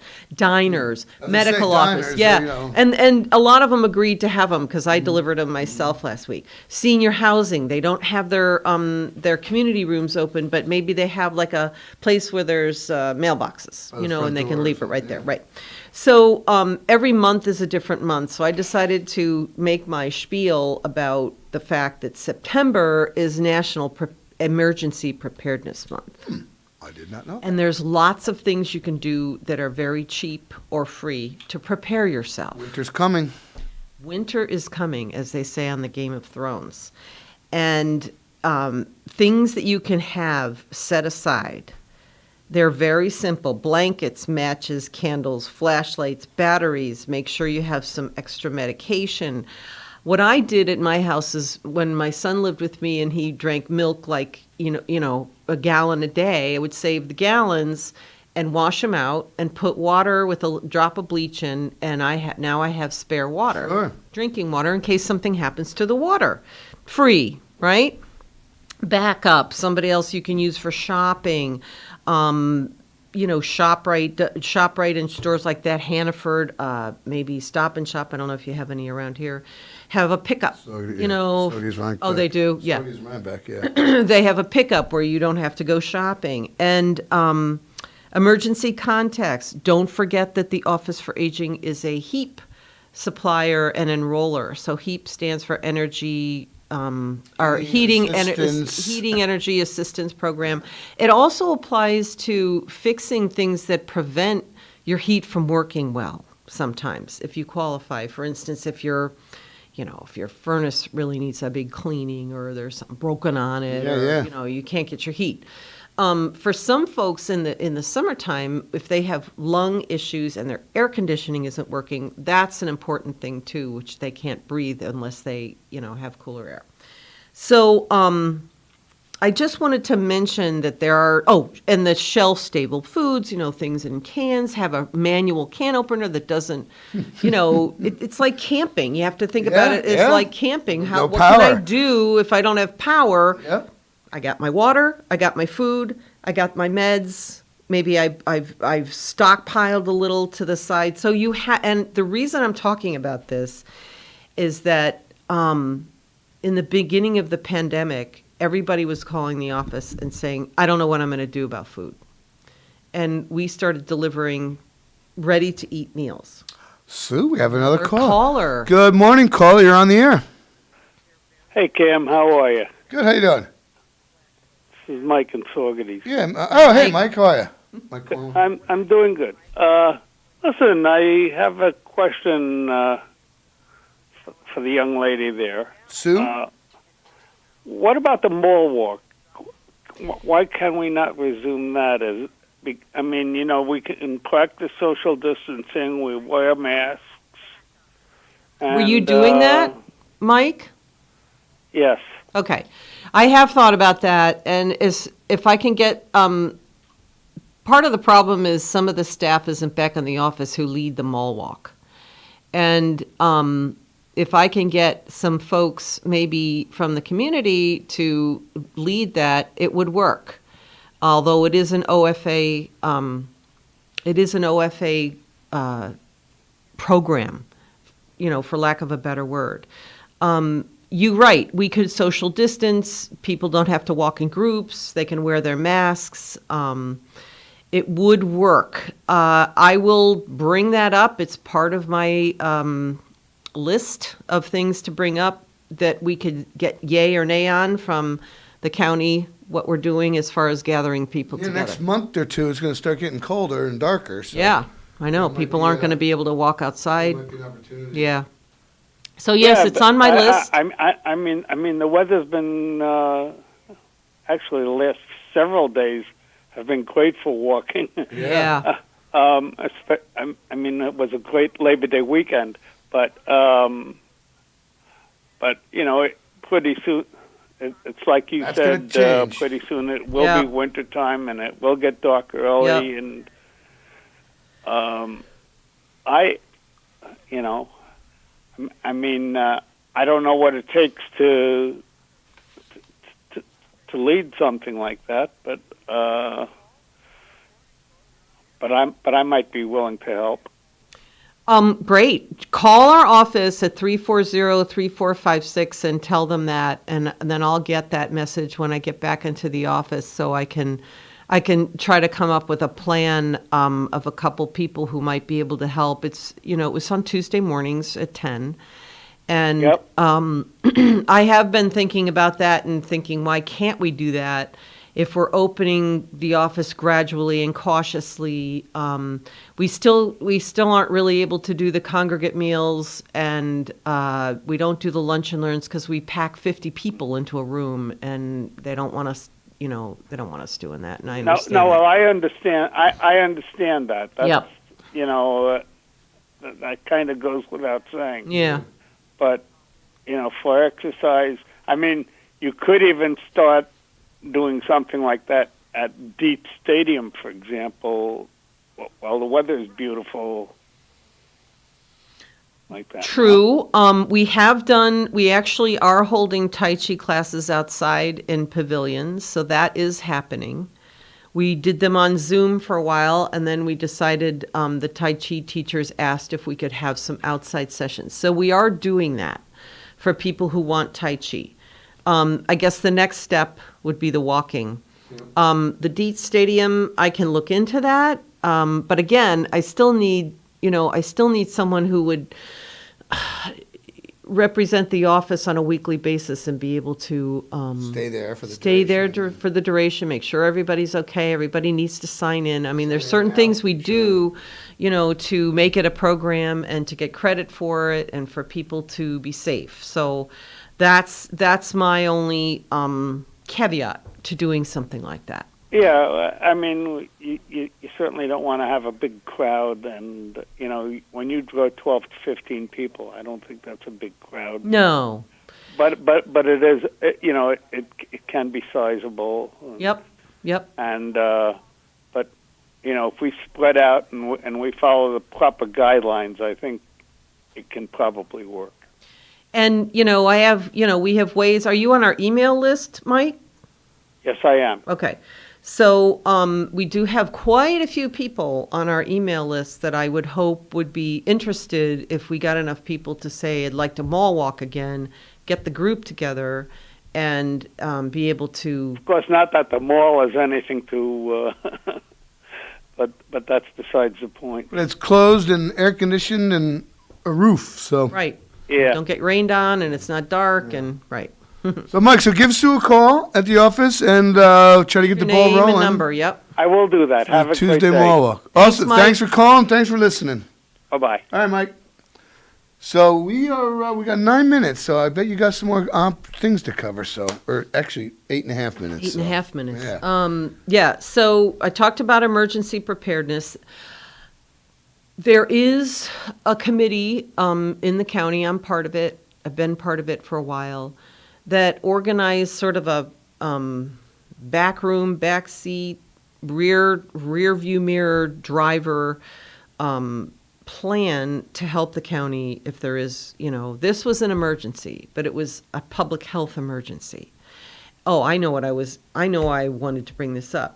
People were calling us and saying, I don't know where I'm going to get food because the grocery stores never closed. However, a lot of people were not able to call, reserve. That all shut down for like 2 months. The whole ordering online and picking up at the store, that all shut down.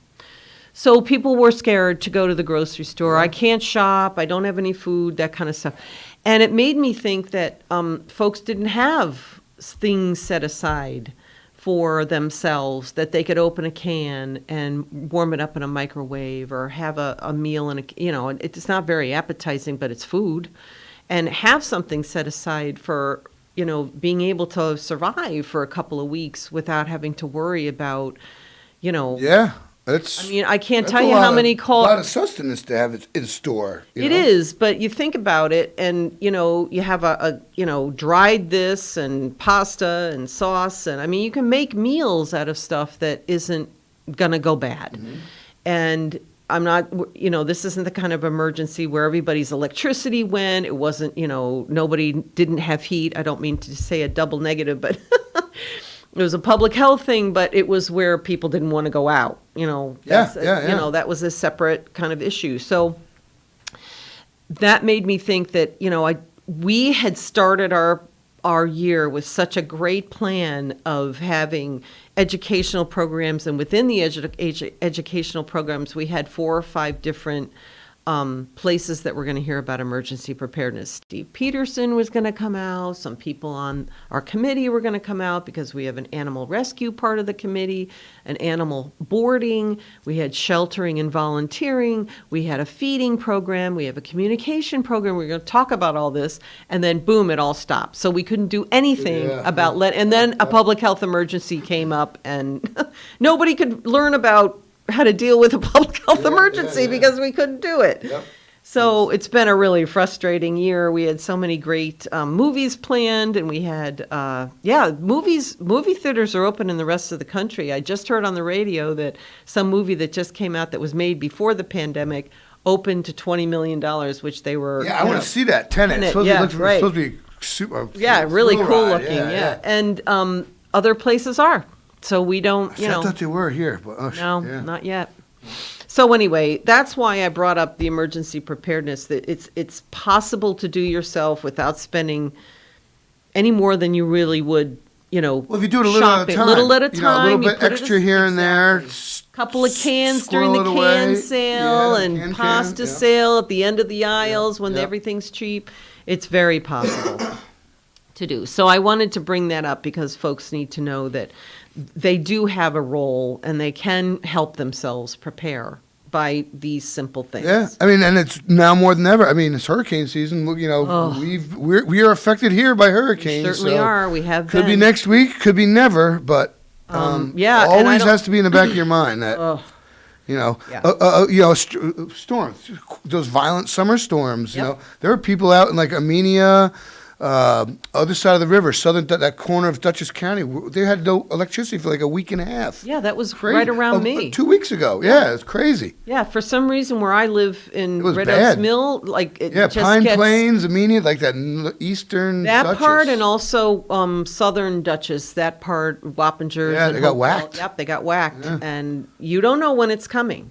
Yeah. It's when a hurricane's coming, so you sort of can batten down the hatches, but. Tornadoes you can't really predict a lot, and you certainly couldn't have predicted this pandemic. But now that we've gone through it, and we had a governor who led us through it pretty well, making the numbers go down every day, hopefully we'll learn something. Now, let me ask you a question. I know amongst my peers who are sad to say middle-aged people and younger, there's kind of COVID fatigue or what, quarantine fatigue they're calling really it. Tired of it.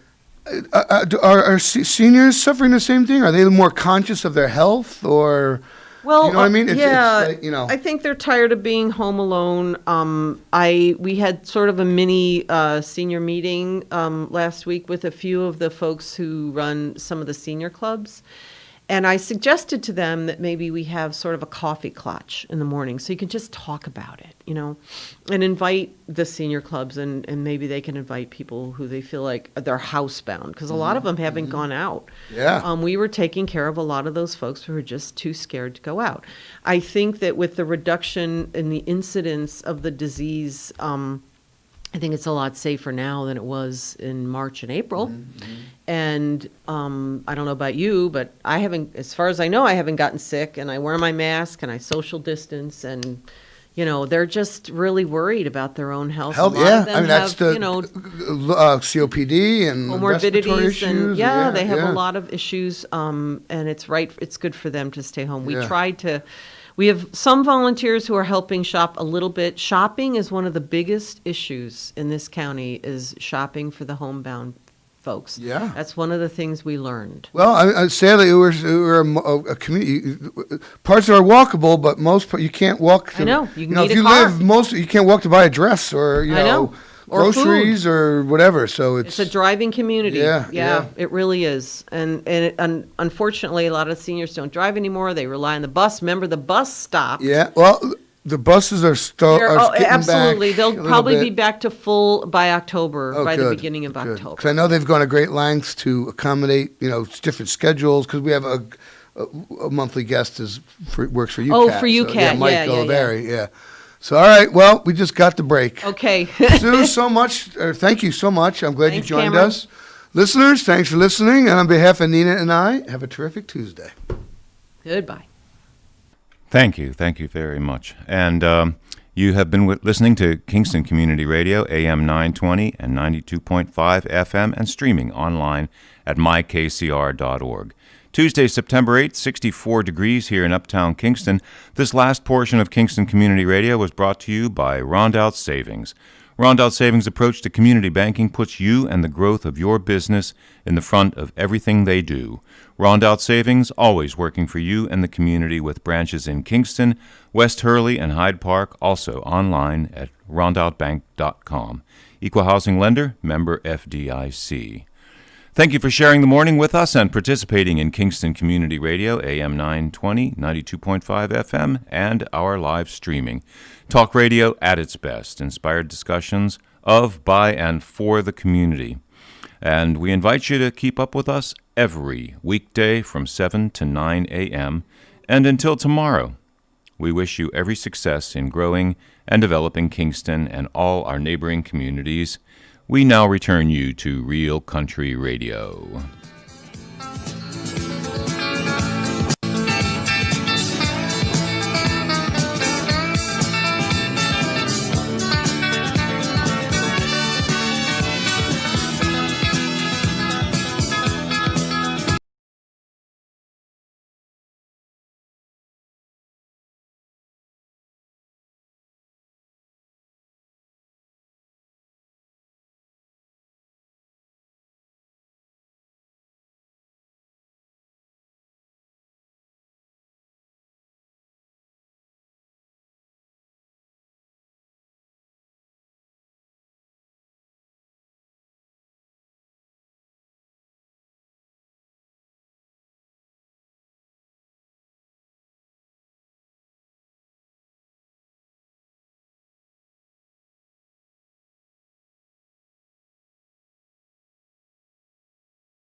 $100.